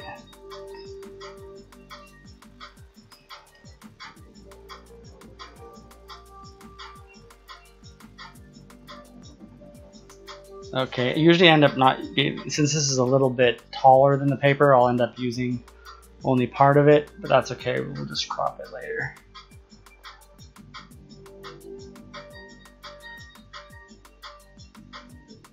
All right, let's do it, yeah.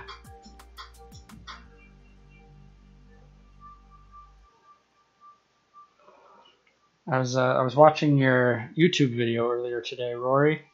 The one where you did, it was gouache. It was high speed, and you were doing meditation beforehand, which I thought was really cool. Actually, I should probably take a moment to meditate before this. Yeah, it was really cool. I was really impressed with the concept. I meditate sometimes, but not usually like in preparation for art. I thought that was really cool that you do it to I'm gonna take a moment to just center myself with my breathing just for a moment. I won't do like a long meditation, but I'm just gonna center myself for a moment.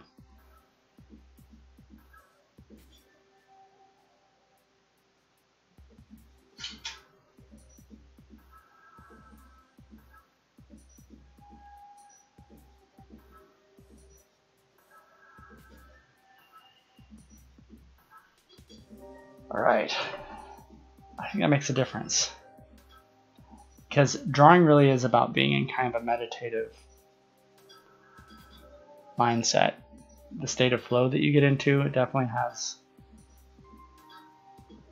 Meditation is an important part of it. I never thought of meditating beforehand to get into that to put yourself in that mindset.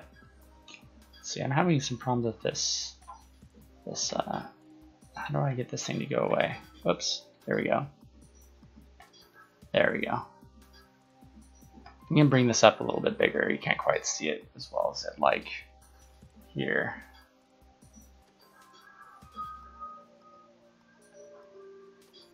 Oops.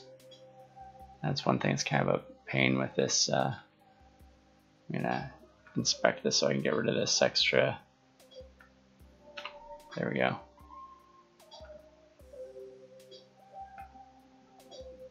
There we go. Now I can pretty much fill the view with it.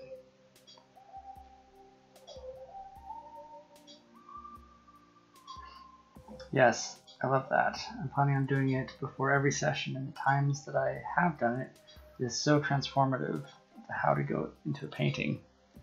Yeah, that painting turned out really lovely. The boats and the mountains and that setting there, very cool. I like your work. It's very serene.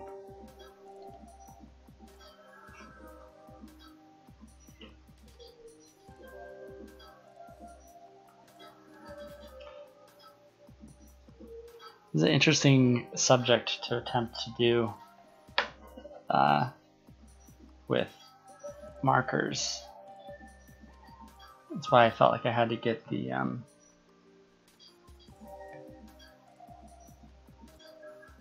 oh, thank you, appreciate that so much. Of course.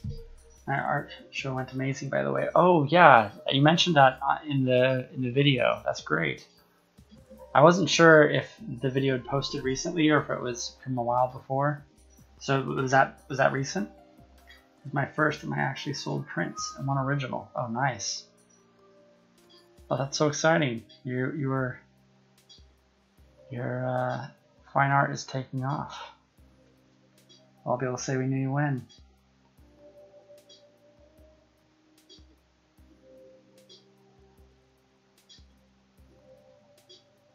On Friday. Oh, cool.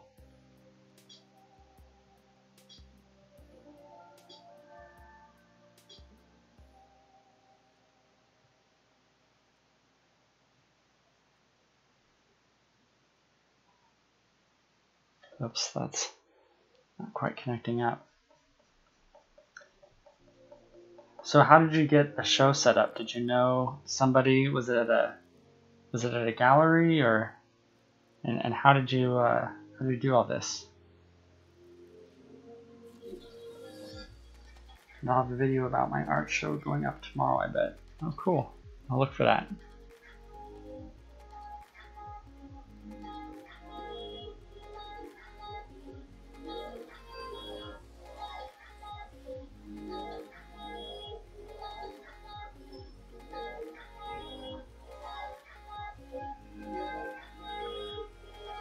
It was a Final Friday. Does your city do that? Final Friday. I have not heard of Final Friday. So I'm in Seattle, and we have an art walk. I think it's the last Thursday. It's either the last or the first Thursday of every month. I used to work down Pioneer Square, and they had a it's an art crawl every final Friday of the month. So this is very similar. It's the last Thursday of the month, and they have a bunch of galleries, and there are spaces where artists are set up. So it sounds like it must be similar to that. That's really cool. Hey, Tiny Pachyderm, welcome.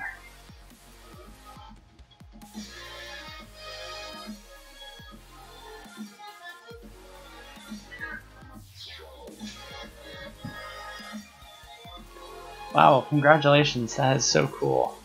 I was so inspired when I actually organized a drawing session where people from work, we sat down and we did sketches together, and then afterward we went and did the art crawl, and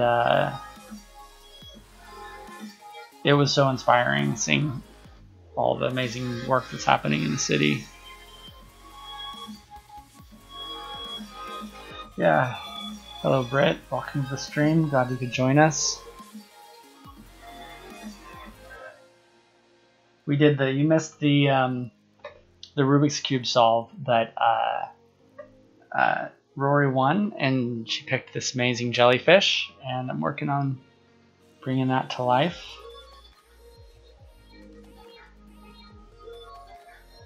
We only had her guess on the stream, but I went and got a guess from my brother downstairs, so we'd have some competition. And he had guessed 2 minutes and 30 seconds, which is a pretty educated guess. I was closest on the Kitslam Rubik's guess. Oh, is he doing that too now? Oh, that is awesome. I wish I could have caught that. That is really cool. Only because you gave me a hint that he was really good. Oh, so you won. Did you get to choose the drawing then? I guess 105, and he got 44. Ah. And nobody else got that close? Yeah, I'd say 45 is that's amazing. That would be one of my best times ever if I hit 45 seconds.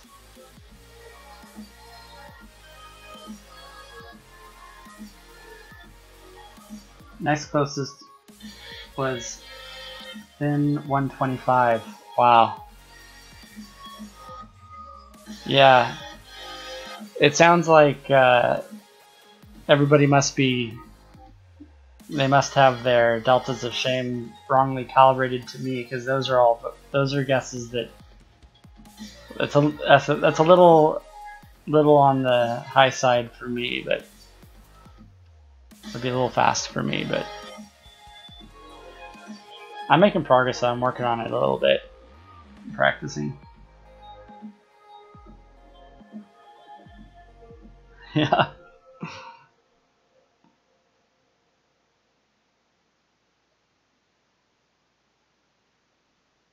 So, Rory, you didn't say how did you get in? How did you get into the Final Friday thing? How's your week / day? My week, honestly, my week has been rough, but it's the weekend now and I'm on stream, so that's cool. Been having fun on here tonight. Tomorrow the week begins again, so it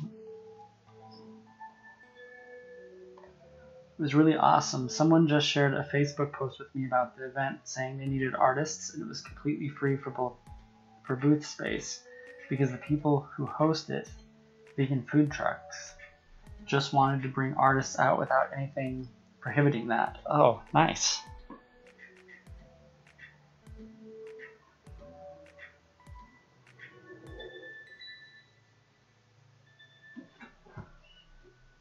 That's really neat. Usually the events are not free, anywhere from $10 to $100. They charge you to set up for it. I guess that makes sense that you would charge for the space. Although I was kind of thinking that maybe it ought to pay rather than charge. Have space, yeah. Okay. Well, because I guess you make money when you sell stuff, so it would make sense that you could.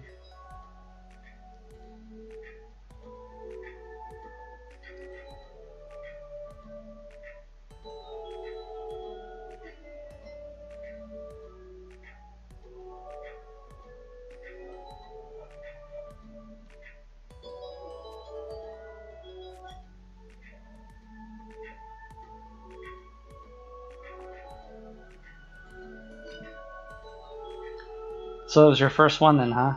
Are you gonna plan on doing it next month? Or was it a one-time thing?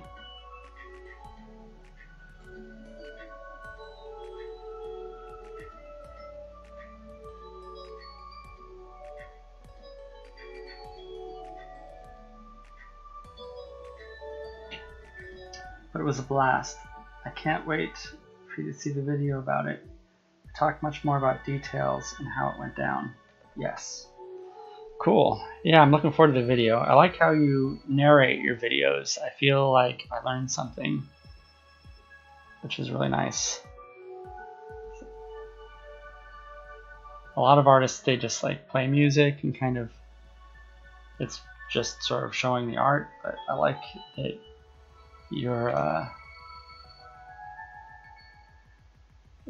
talking about your process and your art. I feel like you're doing a lot more with the space with the video. I think I'm going to be doing every month. Cool.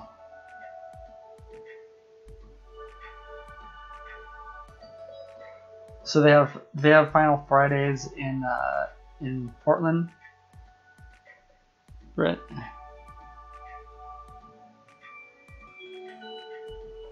And tell me, how did the conference go last week? You had, when I talked to you, you'd done the first one.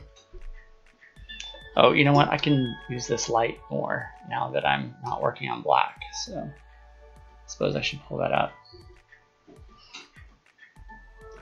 There are Final Fridays and third Thursdays. Oh, that's clever. It's memorable. Yeah, the last video wasn't a full voiceover, but that was only because I was so darn busy getting ready for the show. Huh, I don't know if I've seen it without a voiceover, so maybe I'd missed one of your videos. I'll have to go back and take another look. Thursday. How the F is Thursday spelled? Thursday. What's happening? You got it. Your second try and your last message was it.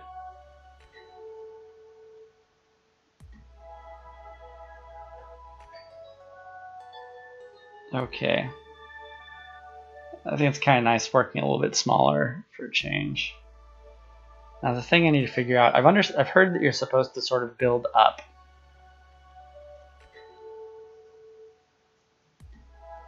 The tricky thing is in this image, the whites, the highlights give it that kind of ghostly appearance. So that might be a little tricky to do. I just have to plan it really well. Every way I spell Thursday, it tells me it's wrong. Maybe lack of capitalization, that's probably it. Usually I just get corrected by autocorrect. No, you saw the right one. It started with a voiceover, but the bulk of it was just music playing. Oh, okay, yeah, I do remember there was music playing over all of it, but you gave an explanation at the beginning, and then there's also voiceover at the end. That's pretty cool.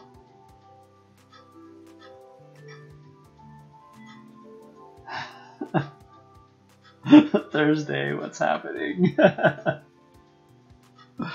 Yep. Yeah. It's too bad that Tiny Pachyderm isn't streaming right now. We would definitely clip that. That would have been a lot of fun.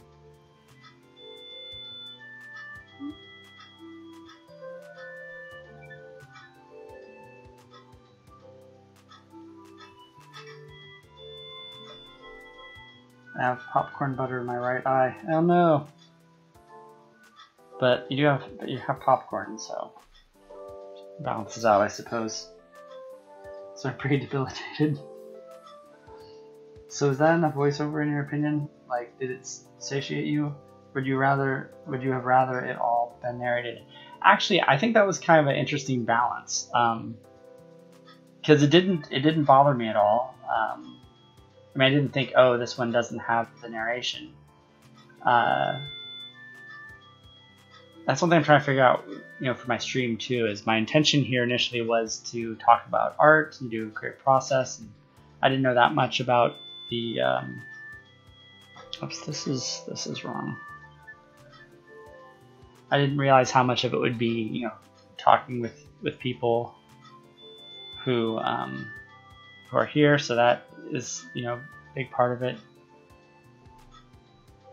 But also, I mean, this is a little bit different because, you're on for a few hours,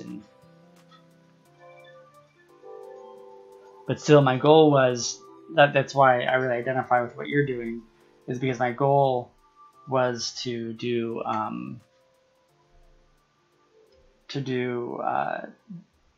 it was more about capturing my process and talking through creative process than it was about doing art online. It was like the art was more, and whatever project I'm doing is meant just to sort of be, for example, as I'm talking through creative process. That's interesting. I get bored with just music too, so I didn't know how that balance feels to someone else. Yeah, I thought it was pretty good. I thought it was nice. I thought it was a good balance.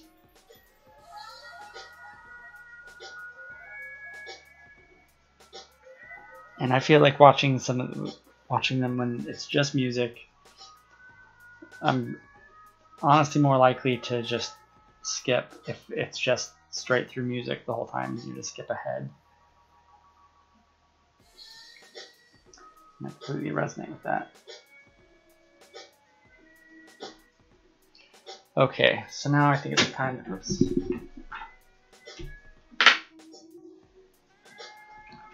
I wonder if I should do... Like, I have pure black here. Since I know it's black, I wonder if I should just go straight to black. I've heard the rule is that you should build up gradually. Oh, and another thing I need to remember to do that I've learned from doing this before. I completely resonate. Oh, that's right, you said that. I read that already. One thing I need to make sure I'm doing is testing my colors. Okay, so that red I'll be doing last, I'm pretty sure. So let's see what colors I have in here. There's some blue and there's some pink.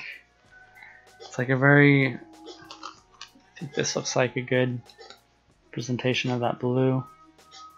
It's pretty dark though. Well, there's some places where it is dark though, so I'll set that one aside.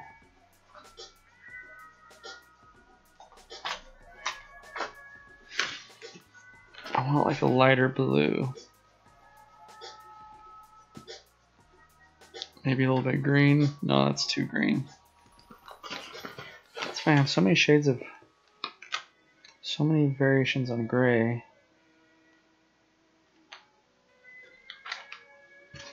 Oh, a tiny pack grim say something. Boris just kicked me in the thigh. He knows not what pain he inflicts on me. Ah, upon me. Sorry about that. Oh, that's pretty dark too. I have so many colors that are dark blue light. Dark blue light be purple. You know, I might need to just go ahead and take a more impressionistic approach to this, because I don't think I have the colors really to get the... Oh, but what I should try though is seeing what the alcohol does. I've heard that you can kind of smudge these. Oops.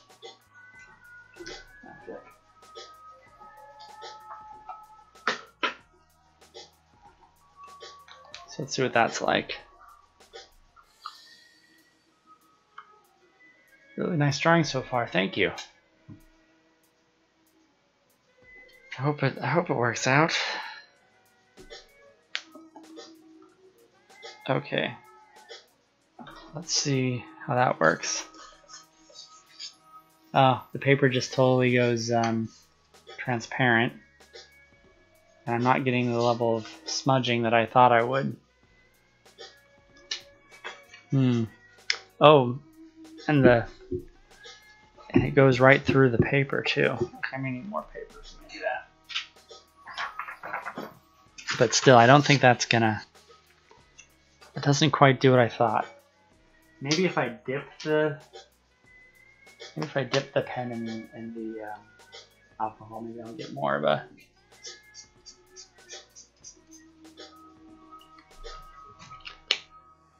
I really thought... I saw someone else do this once, and they really got like a good blur-like effect out of it. It almost looked like watercolor, but that is definitely not what's happening here.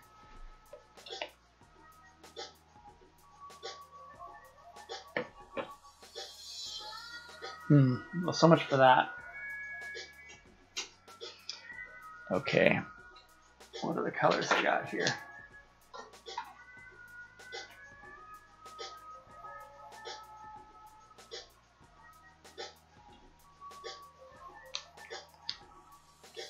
Maybe not with the alcohol. Just a sec. I have something else I think might do it.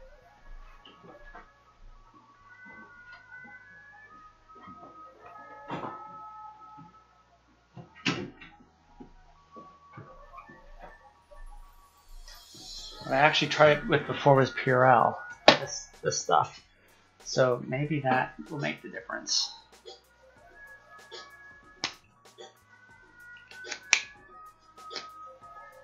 I thought it was just straight, I thought it was just straight alcohol.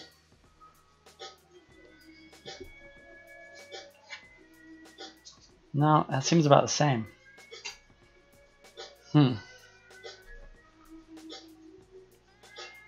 don't know, it's bleeding a little bit, but here, look, this is the... This right here was done with that Purell a while ago, and I thought, okay, I could get a pretty good effect. I guess that's about the same. It takes a little bit of time, but I wanted to get, you know, the ability to really blur it, and I don't know, we'll see. It seems like it could really damage the paper, though. Ah, bummer. You'll figure something out, though. Yeah, I will. I'm just going to keep going.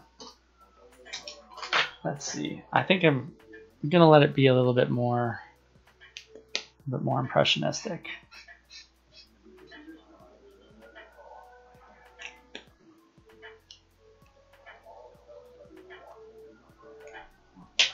I just needed one more lighter blue though. It's like I just need a little bit more to work with. That's too dark. Here's a pale blue. Let's see what that's like. That's the same color.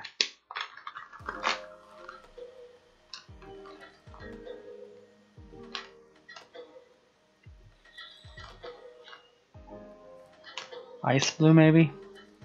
Oh, it's so dark.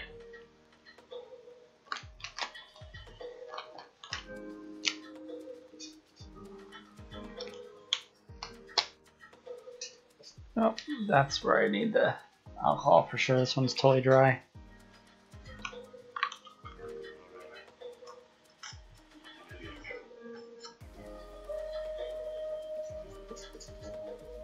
No, that doesn't seem to be coming back.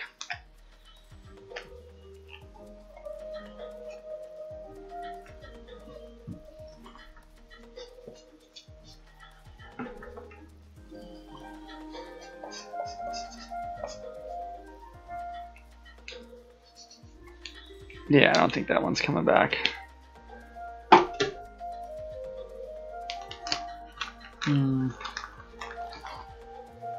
Baby blue.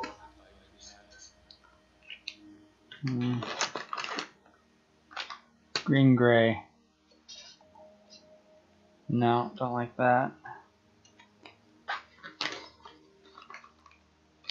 Marine blue. This is gonna be dark, right? That's pretty dark. What I really want is that turquoise color in there. Is there really not a turquoise here? Mint green light, maybe that. No, that's just green. Pale blue, did I already check pale blue? I did, it looks like lavender to me. Cool gray. Turquoise blue, let's try this. I guess that's as close as I'm getting, so I'm gonna go with that. I'm looking for subtlety that I'm not gonna get here.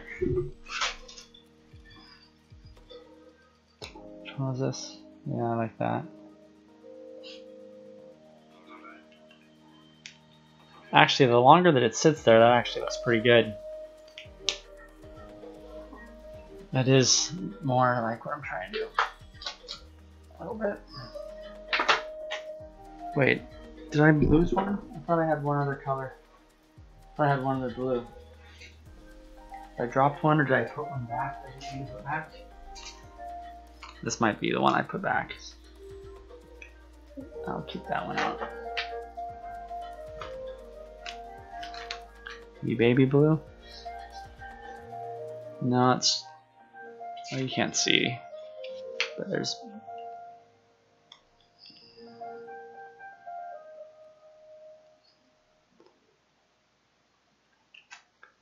I don't know, maybe baby blue, maybe this one. Nope, it's still pretty green. Maybe that one. Nope, that's too blue. What about pastel blue? No, it's too blue. That's just straight green.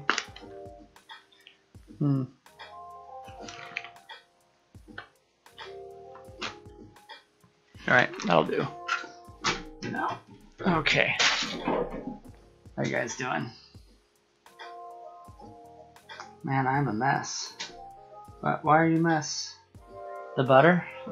The popcorn butter? Make me want popcorn now. Why are you black too? Let me go ahead and just use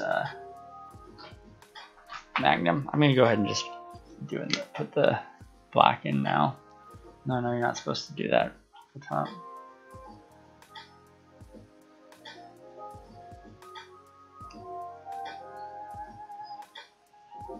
I feel like it's just so clear what it is that I just want to get that established.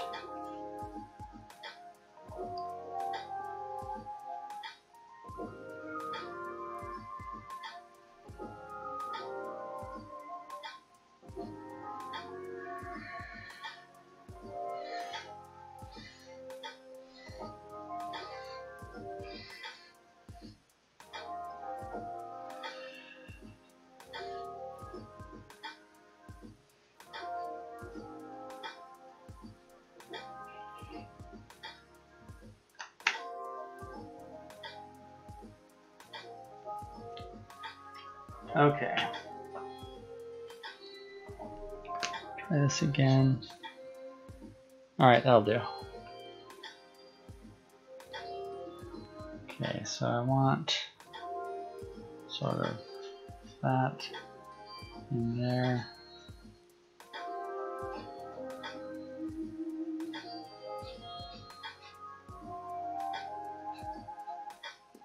Let's save a little bit of white there.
Yeah, okay, so there's some more.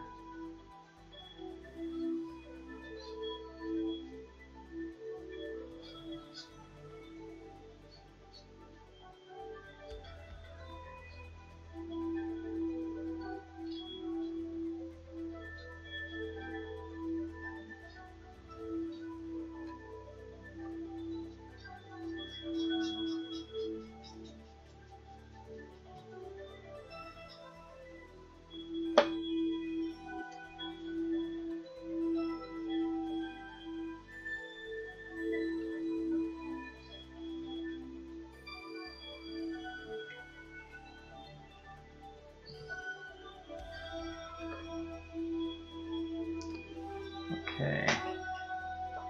Now, there's a little bit of pink I should probably capture in here. It's going to be a lot brighter than it looks in the original, but that's okay. We'll make it more vibrant.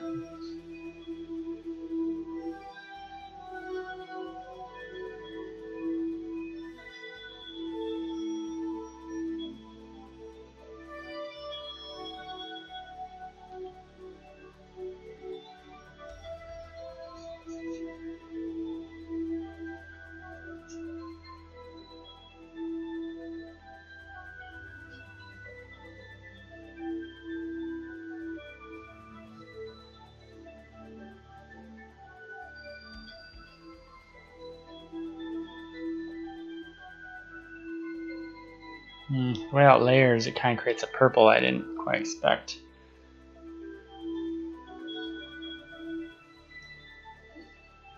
That's right, though.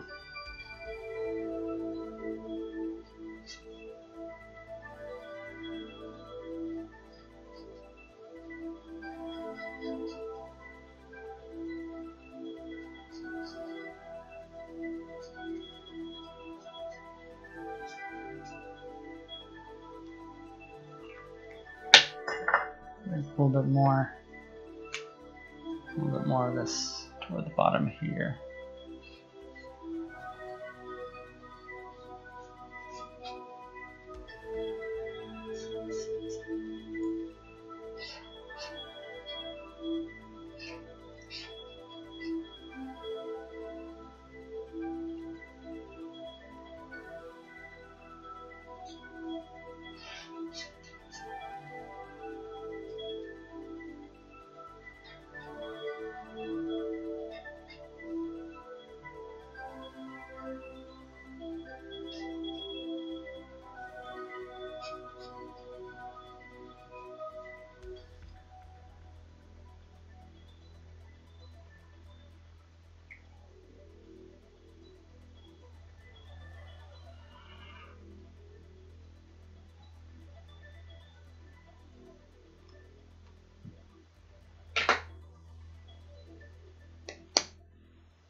Let this more green in there.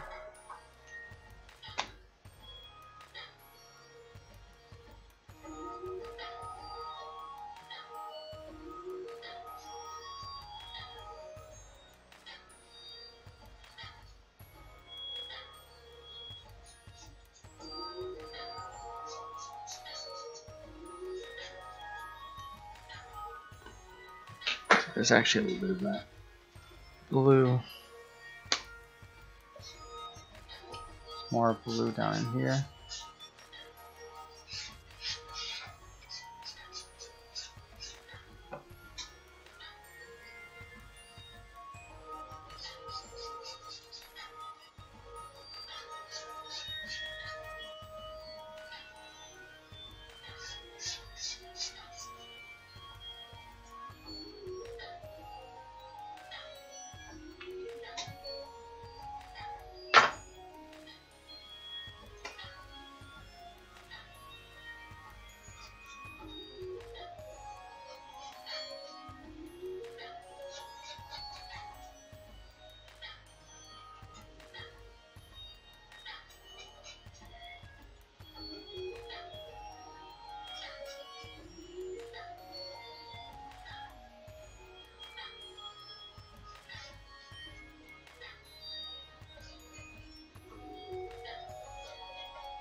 we've been up to this past weekend? Ooh, I love that blue. What have I been up to? Let's see, I mostly relaxed, took it easy. Not too much going on. Watched some TV, hung out with my family. This is probably the most eventful part of my weekend right now. Oh, I sold my old van that had been sitting in the front of my house for a while. Actually, it was nice. Let's see if I can get more of this here.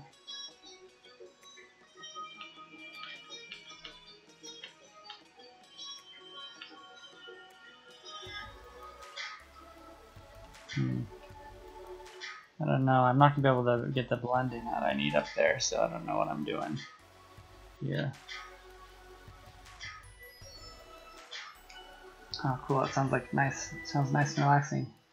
A little while. How long actually?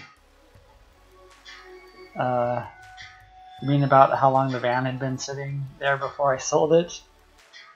Oh, that's embarrassing.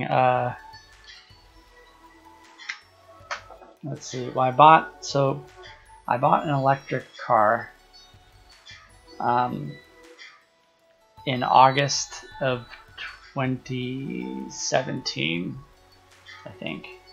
And my plan was I was going to keep the van as my backup for when I don't have enough range. But the car died pretty much immediately after I got the new car. Got the new electric car. So August 2017 until yesterday, that would be like a year and a half.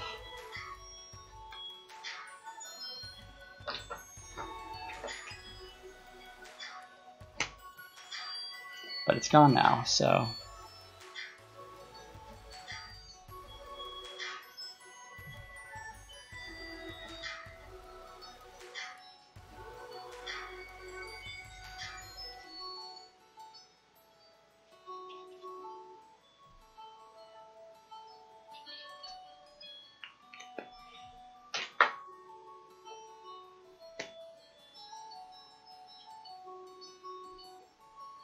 well, that's good.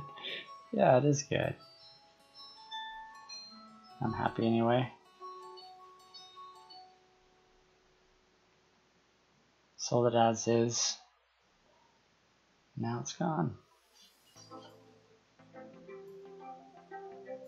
But it was a mechanic who bought it, so that's good.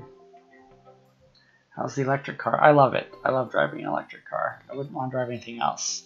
Now the range is not as much as I didn't realize how limiting the range would be. So I definitely recommend anytime I hear somebody saying about getting an electric car, I tell them to get as much as much battery as they can afford. But I have a Ford Focus electric, which I don't think they're continuing to make. I really like it. It's a nice car, but it wasn't designed to be electric. It was designed as a gas car, and then, so there are some things that are a little off about it, like the heating isn't that great. And then the other thing is the other problem would be the center of the weight is a little off. Like they designed it to have, it's meant to have a heavy engine in the front, but it ends up not having quite as much weight as it needs in the front.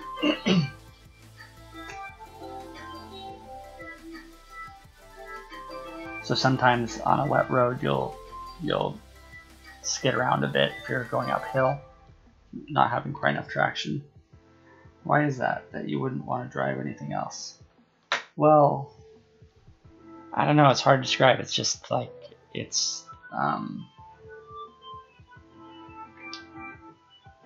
should do watercolor on this. Yeah,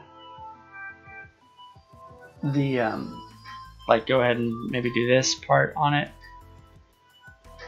I think I need to do a little bit more of the dark. I think it needs a little bit of darkness in here.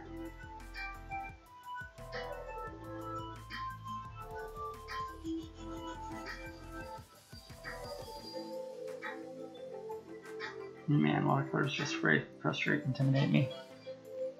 Yeah, what I'm doing is a little outside of my usual zone, but yeah, no, I like driving electric because it's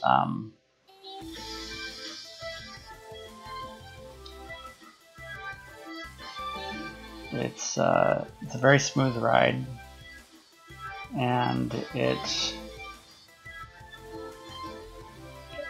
just it's perfectly quiet. It's completely quiet, and it's so much cheaper. Like the amount you save on gas is actually a serious amount.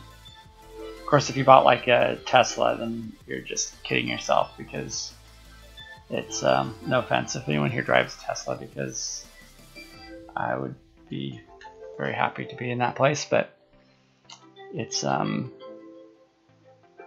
you're kidding yourself if you think you're saving money on gas when you're spending that much money on a car.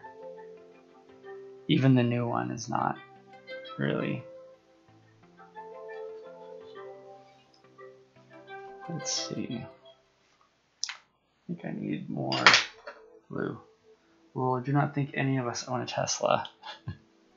I know someone at work who owns a Tesla, and she was talking about the rationale of how she thought that it was saving money, and she was saying she was conscious of the fact that she's driving a car that's that expensive, and she said, well, because she had the Model 3, she was saying that it was, it was within that range, but I think the Model 3 is still outside of that range where you're actually saving money.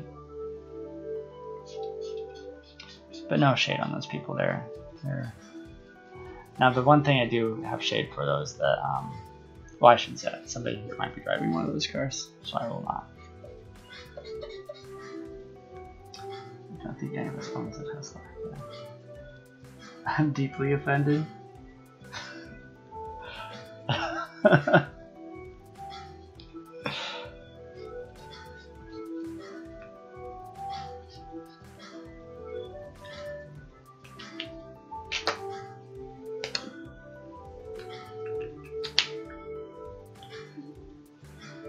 You gotta experiment and get used to it, huh?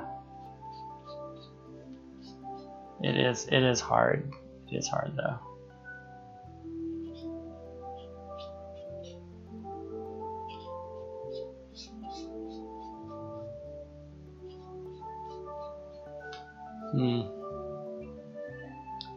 I don't know if can't tell if I'm getting there, if I'm just I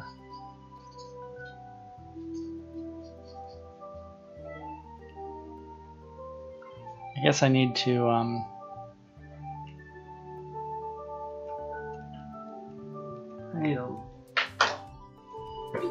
no. I think this one probably just has to.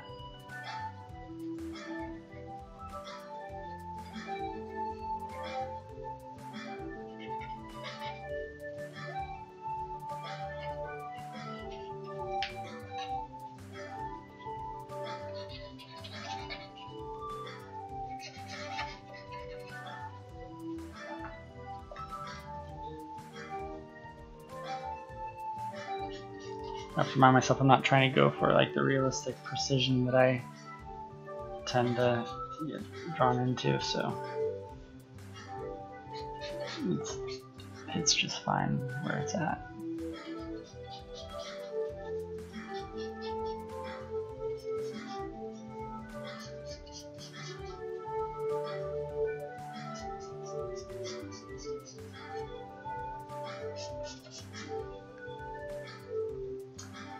I understand that, but I'm having more fun with pens and markers. Yeah. I tried watercolors for a bit. I got a set. It was actually my mom sent me a set, gave me a set, and gave me the papers for it and stuff, and challenged me to try it because that's her medium. That's what she works in mostly. And I gave it a shot and actually really liked it. Although I don't think I quite embraced the water aspect enough. I was treating it a little bit too much like gouache, where I was kind of putting it down really thick and not letting the water control too much. But I did like the way it layered. Then yeah, do whatever you have most fun with. Okay, I'm gonna go ahead and try to do these red dots. I think that's really gonna be the key to this thing.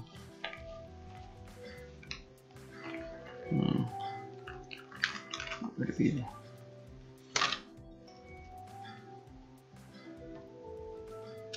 That could work. What is it called? Germanium.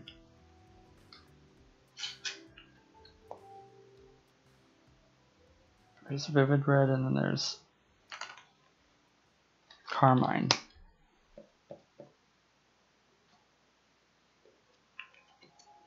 And carmine's a little bit better. And there's red wine too. Red wine looks a little too dark. But I know some of these are darker. Okay, that's the one I want. Some of these are red and some of them are that kind of look like strawberry seeds. Yeah. I see that. Okay, so I'm going to start with the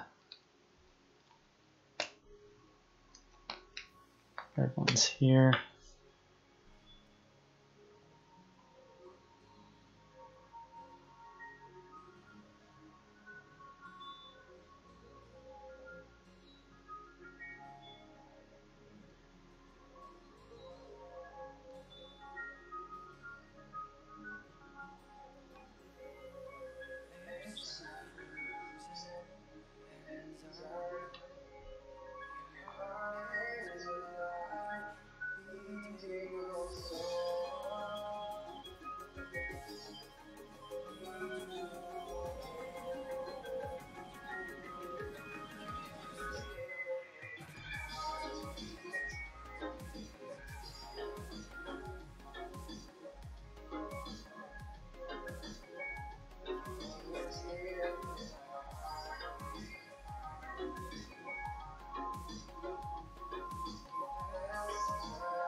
Boy, this is going to be a lot more. I didn't realize when I started how much stippling I was planning to do, but this is going to be a lot of stippling. Stippling or stifling, as I pronounce it. But it's going to be a nice effect.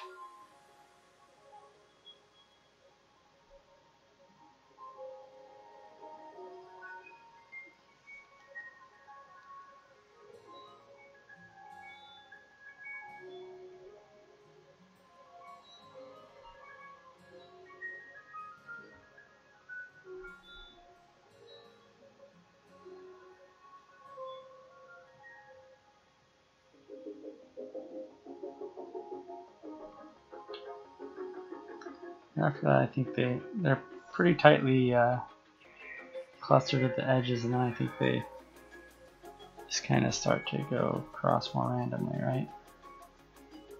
About maybe that thickness the rest of the way down. Yeah, I think so.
any gaps in there I should be mindful of.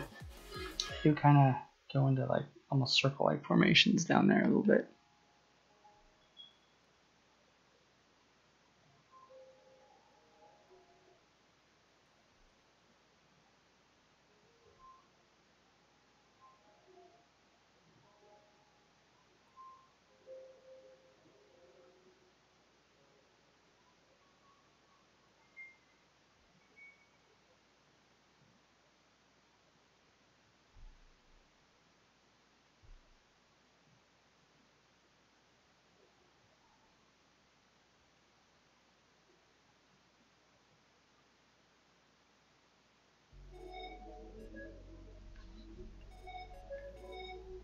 That actually does add a bit of that sense of translucence to it. Everywhere else I felt like I was struggling to get that, but once I add that in, it seems to have it.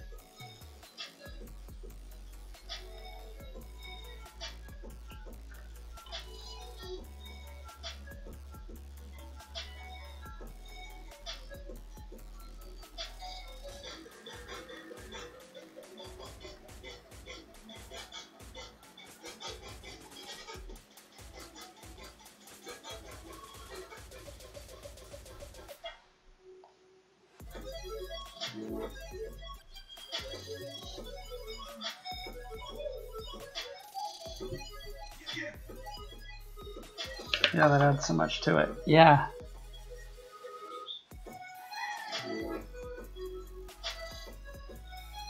Yeah, I feel like it's coming together.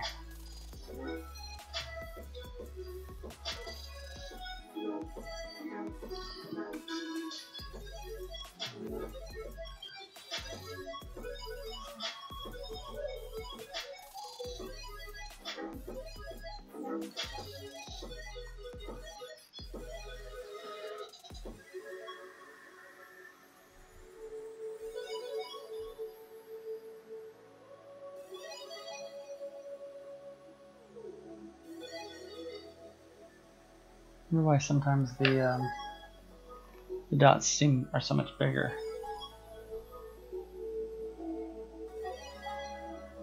They kind of fade off. I guess I see that's the angle that you're kind of looking over like a fold.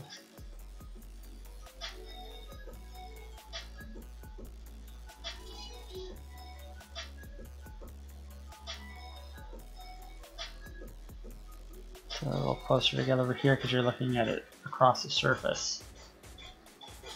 And it's the foreshortening that causes them to bunch up. Of course. Duh. Now I'm thinking about it. It makes perfect sense.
Comes back here a little bit blurrier, but I don't think I don't see how I'll pull that off.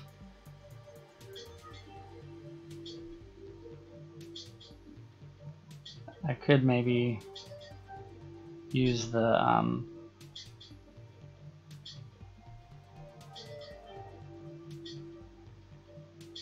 I could apply the lotion to it afterwards to get it to blur a bit. That might work. The not lotion, but what do you call it? The alcohol-based gel.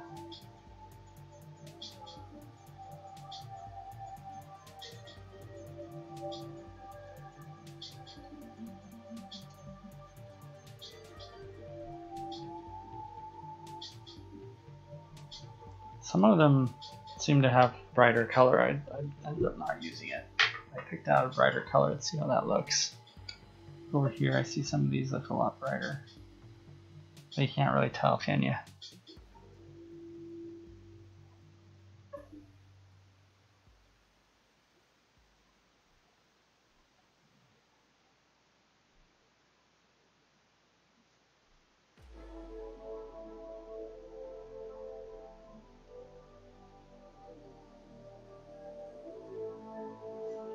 Yeah.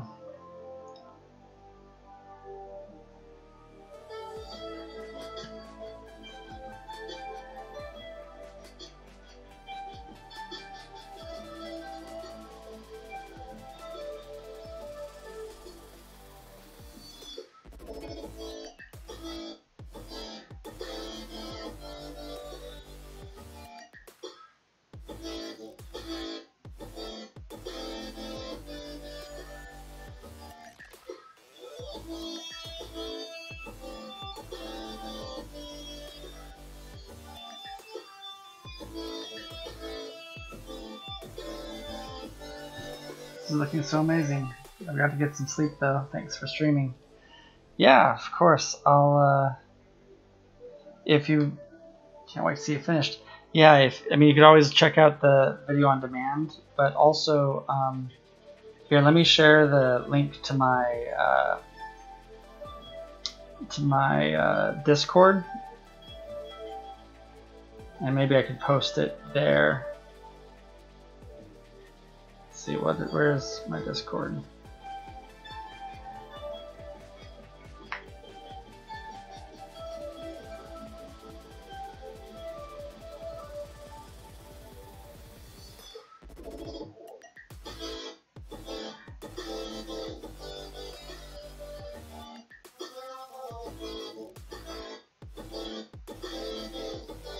There you go. I don't know. I think I'll post it there. I was just thinking that might be. I don't know if you're on Discord either, but I just find it's easier to communicate with people through Discord than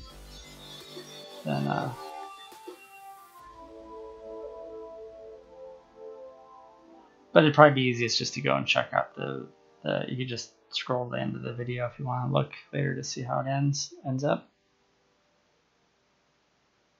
But thanks for hanging out and for the excellent guests on the time that led us to this lovely subject, for hanging out and for sharing about your art. Looking forward to seeing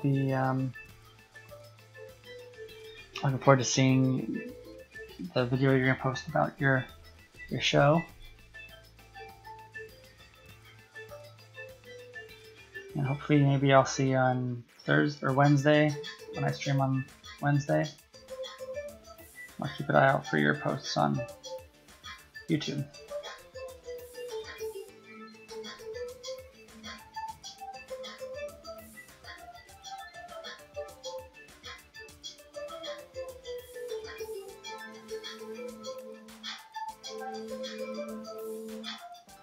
So see you later. Thanks for dropping in.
They get darker up there. I should have done those darker.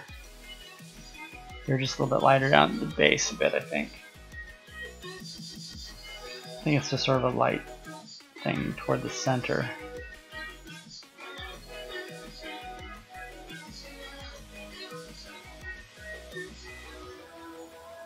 There's probably just do a few of them and pick back up the darker.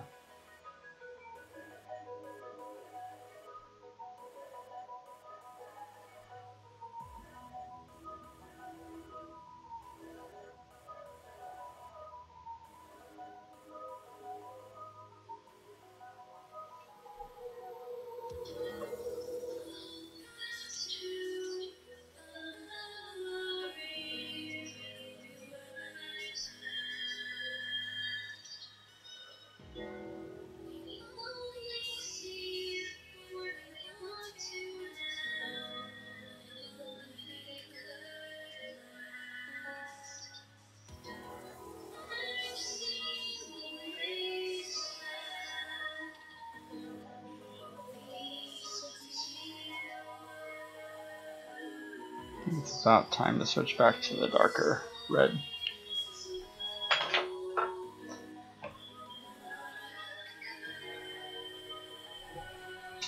Oh man, iPhone really improved their portrait mode when it comes to pets. It used to be so bad. Oh yeah? Are you using them? Are you doing your caricatures of your pets still, and you're using your iPhone to take a photo of a dog today? Cool.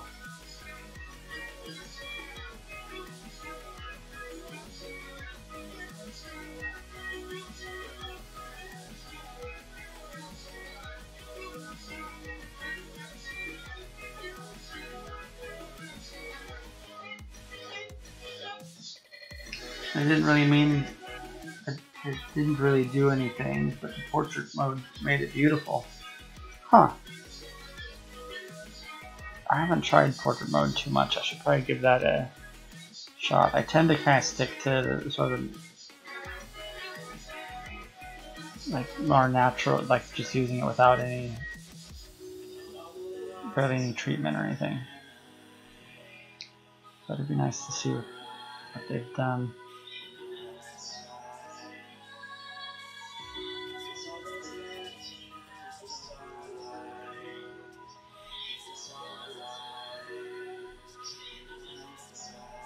You just shared in Discord. Oh, cool. Check it out.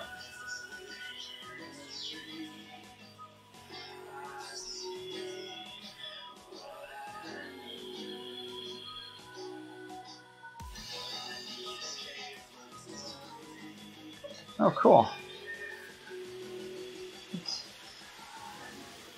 Oh, wow. That is amazing. That looks really good. You can't see on the that is so cool. That looks so good.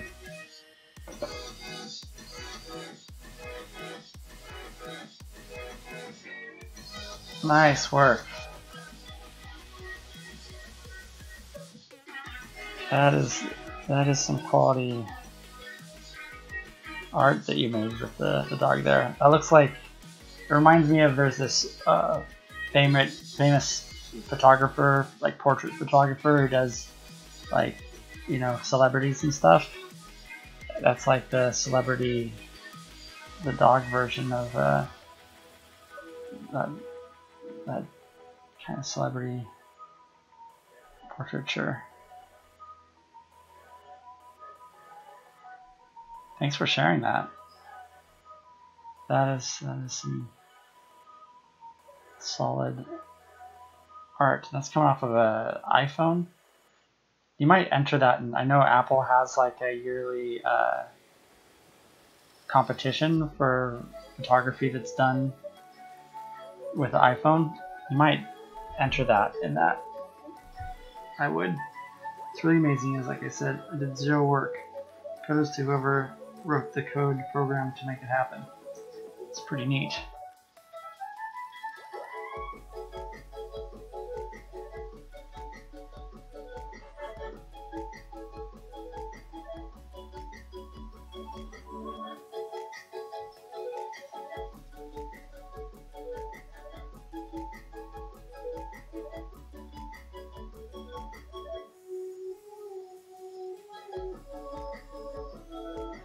Yeah, well, I think all the more that's why that would be a good entry to do in their photography competition, because it really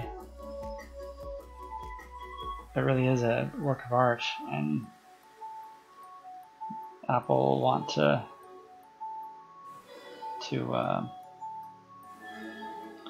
show that off.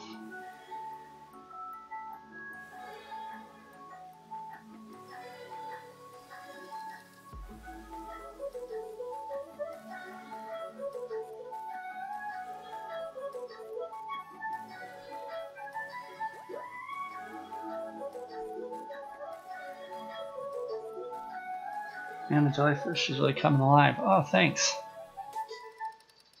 It's fun.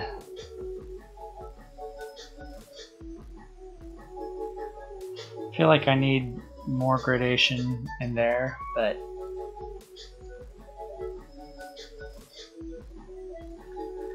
I have a good one of Boris like that too. But when dogs are too fluffy, it still can't quite figure out their edges. Oh. So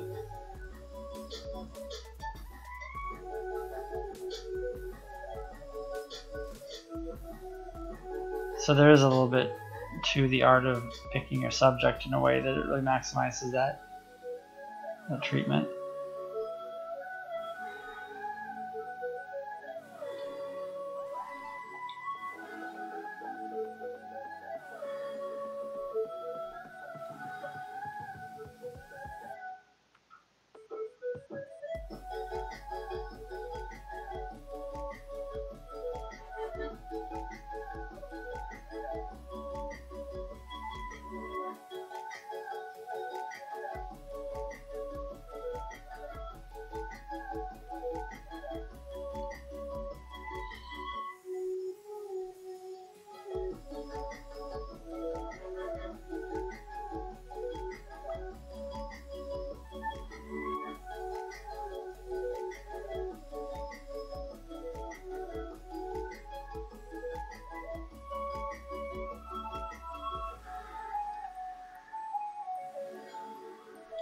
See, did you put that in general? Oh, it's in random. Oh, that's a nice one too. I like that. Oops.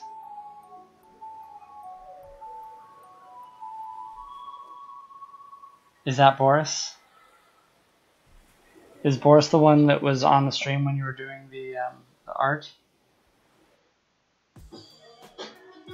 I feel like I should probably create a channel for your art. Maybe I'll just create a general one for art, or I could just rename the random to. Now that you've got yours are the only posts in there. I wonder if I could rename it to. Yeah, I'm gonna rename that to art.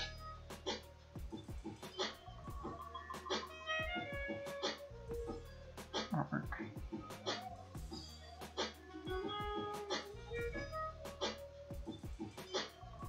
There, I just changed the one you put it in as artwork, and that's where I'll post this when I do it too.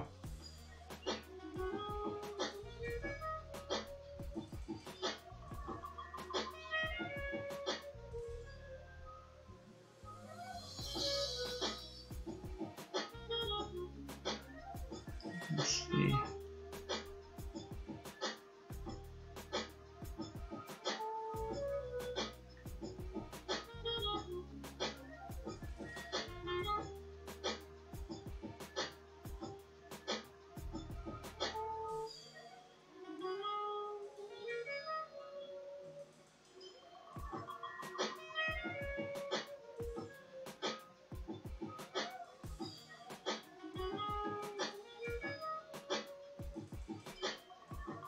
Yep, that's Boris. He's the one who lives with me right now.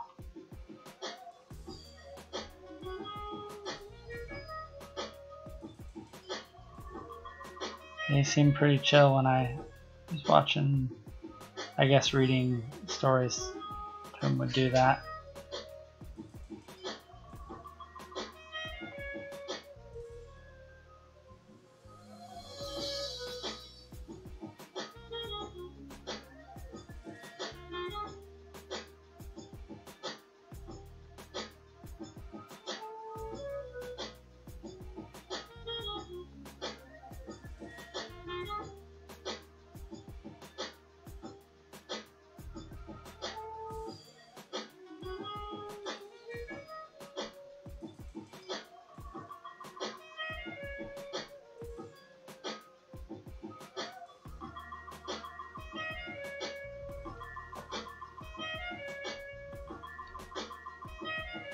Well, he's chill when nobody else is around. Yeah.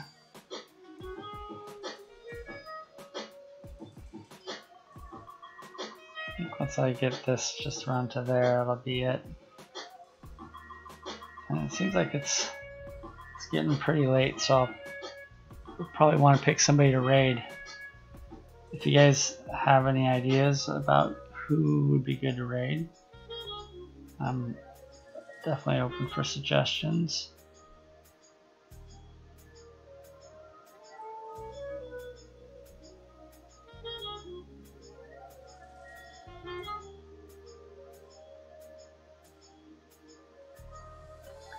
Dinky Devil.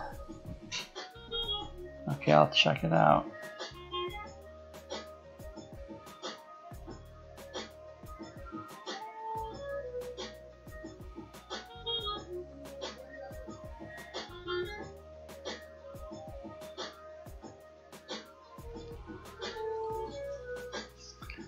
Let's see, so this one here is going to be just...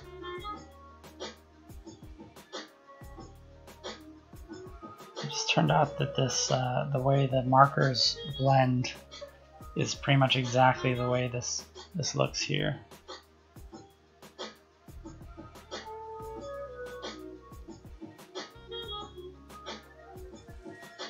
Which just works out for this kind of translucent look here. Looks like she might actually be playing games right now, but she also does art. Oh.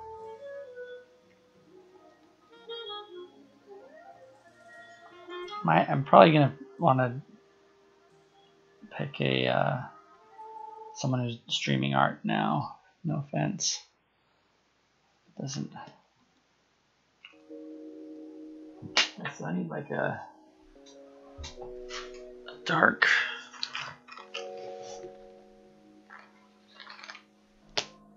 Maybe in here. Green is not really the. Oops, I forgot to test off of the paper.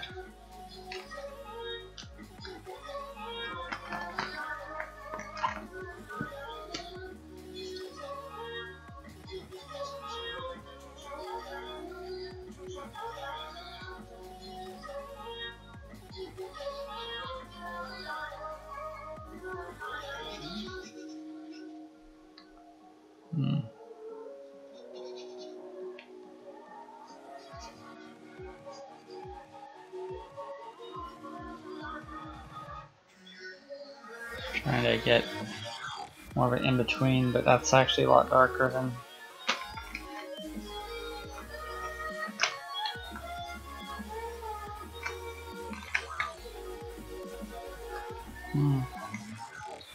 Maybe I should just stick with the green I have over here. Just needs a little bit more detail in here, I think.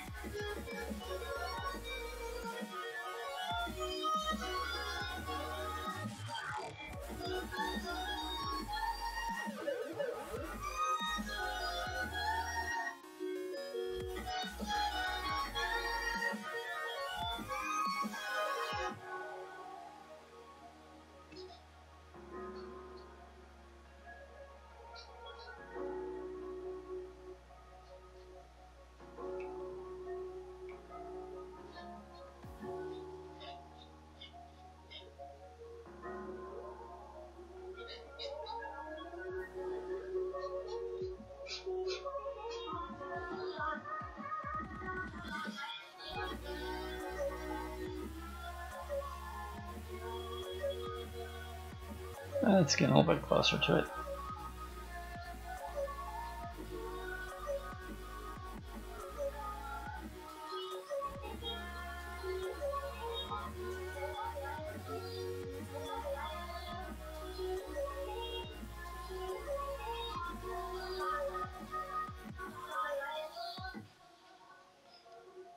Maybe a little more of the blue.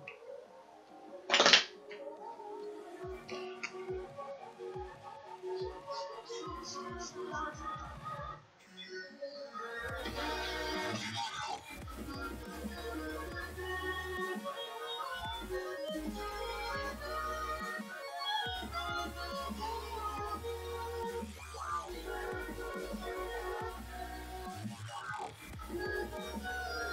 a little more blue in here.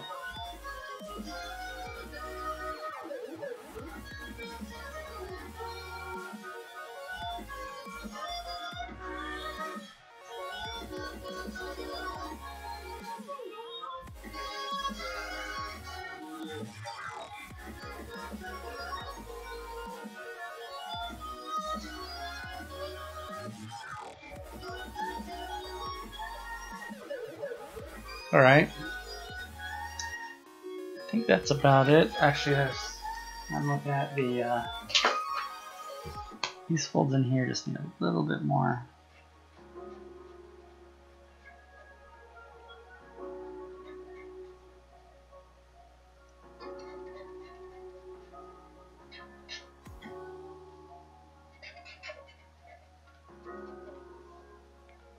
Just a little bit more.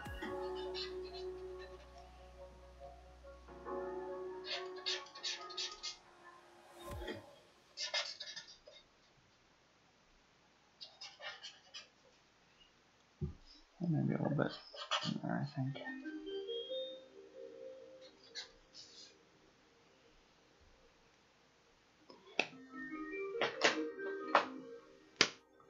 It's strange the black doesn't seem like it's black enough.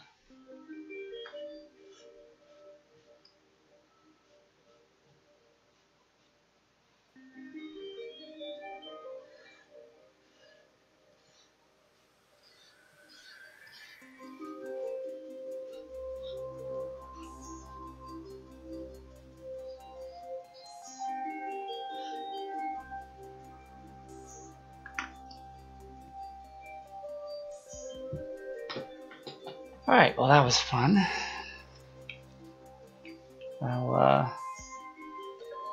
I'll take a picture of this for the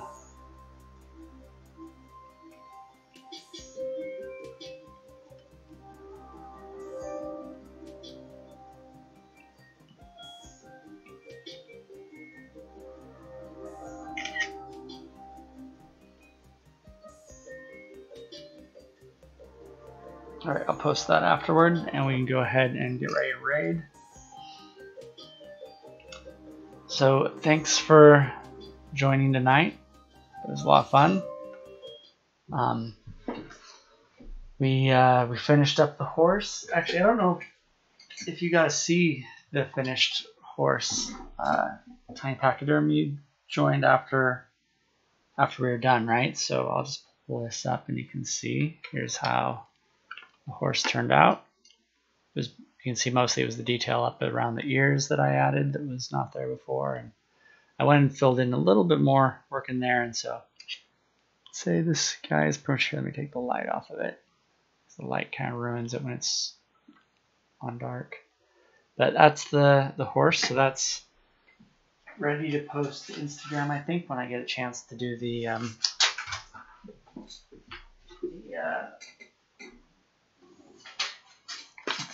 photography to capture it. And of course, we finished this.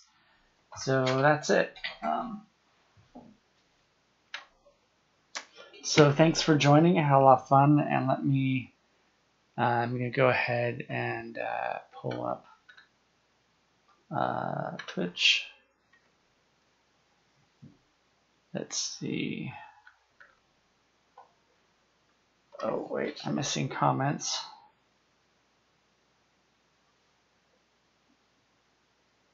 No, maybe I'm not missing comments. Or you know what, maybe I am, I just can't see it from over there. I'm not getting it on my phone at the moment.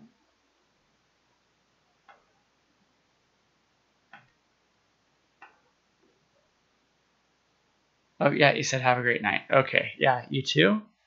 I hope you guys will stick around just for the raid. Let me see.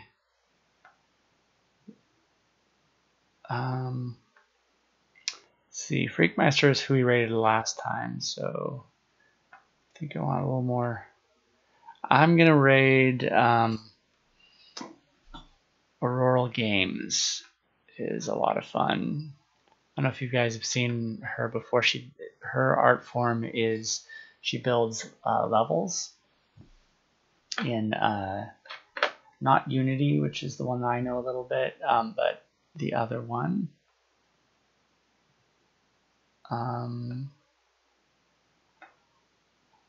go here into channel.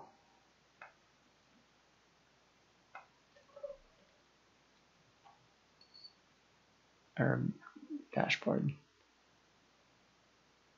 I have to remember to end my stream manually because I've been finding that sometimes it keeps me on even when I thought that I had ended the stream. So that's always a little bit embarrassing. Okay, let's see.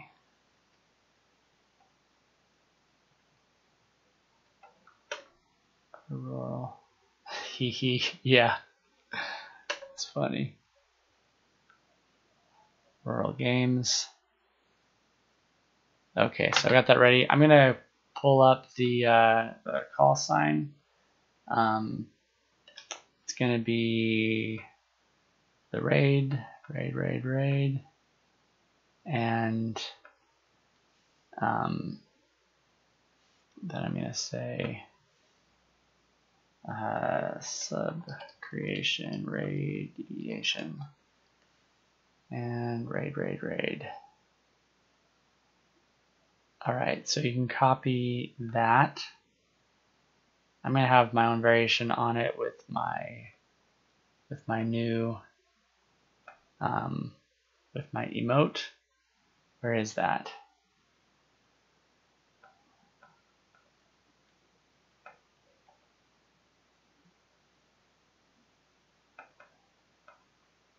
I think I might do one that has, I'm going to do mine plus I also want to use my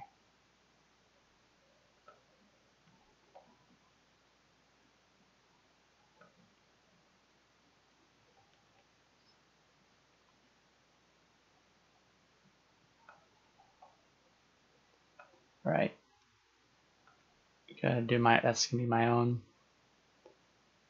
All right, and let's go ahead and raid. So thanks so much for joining me, and I'll see you Wednesday if you're around then, or hopefully sooner if you stream. So good night.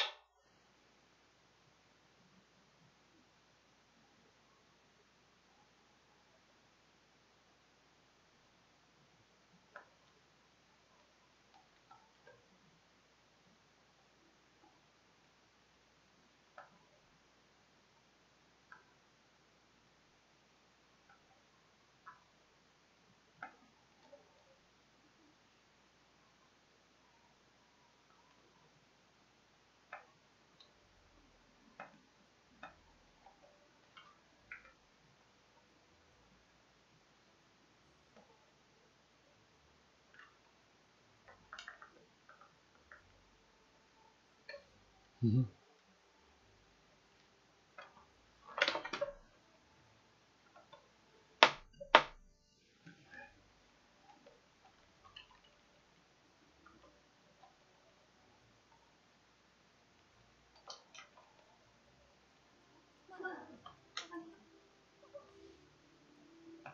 Sub, I'm so raid. Thank you. Also, hi. Hi, everyone. How's your stream? Thanks, Kylan. Thanks, Hulk. Thanks, Mia. Thanks, Jacob. Oops.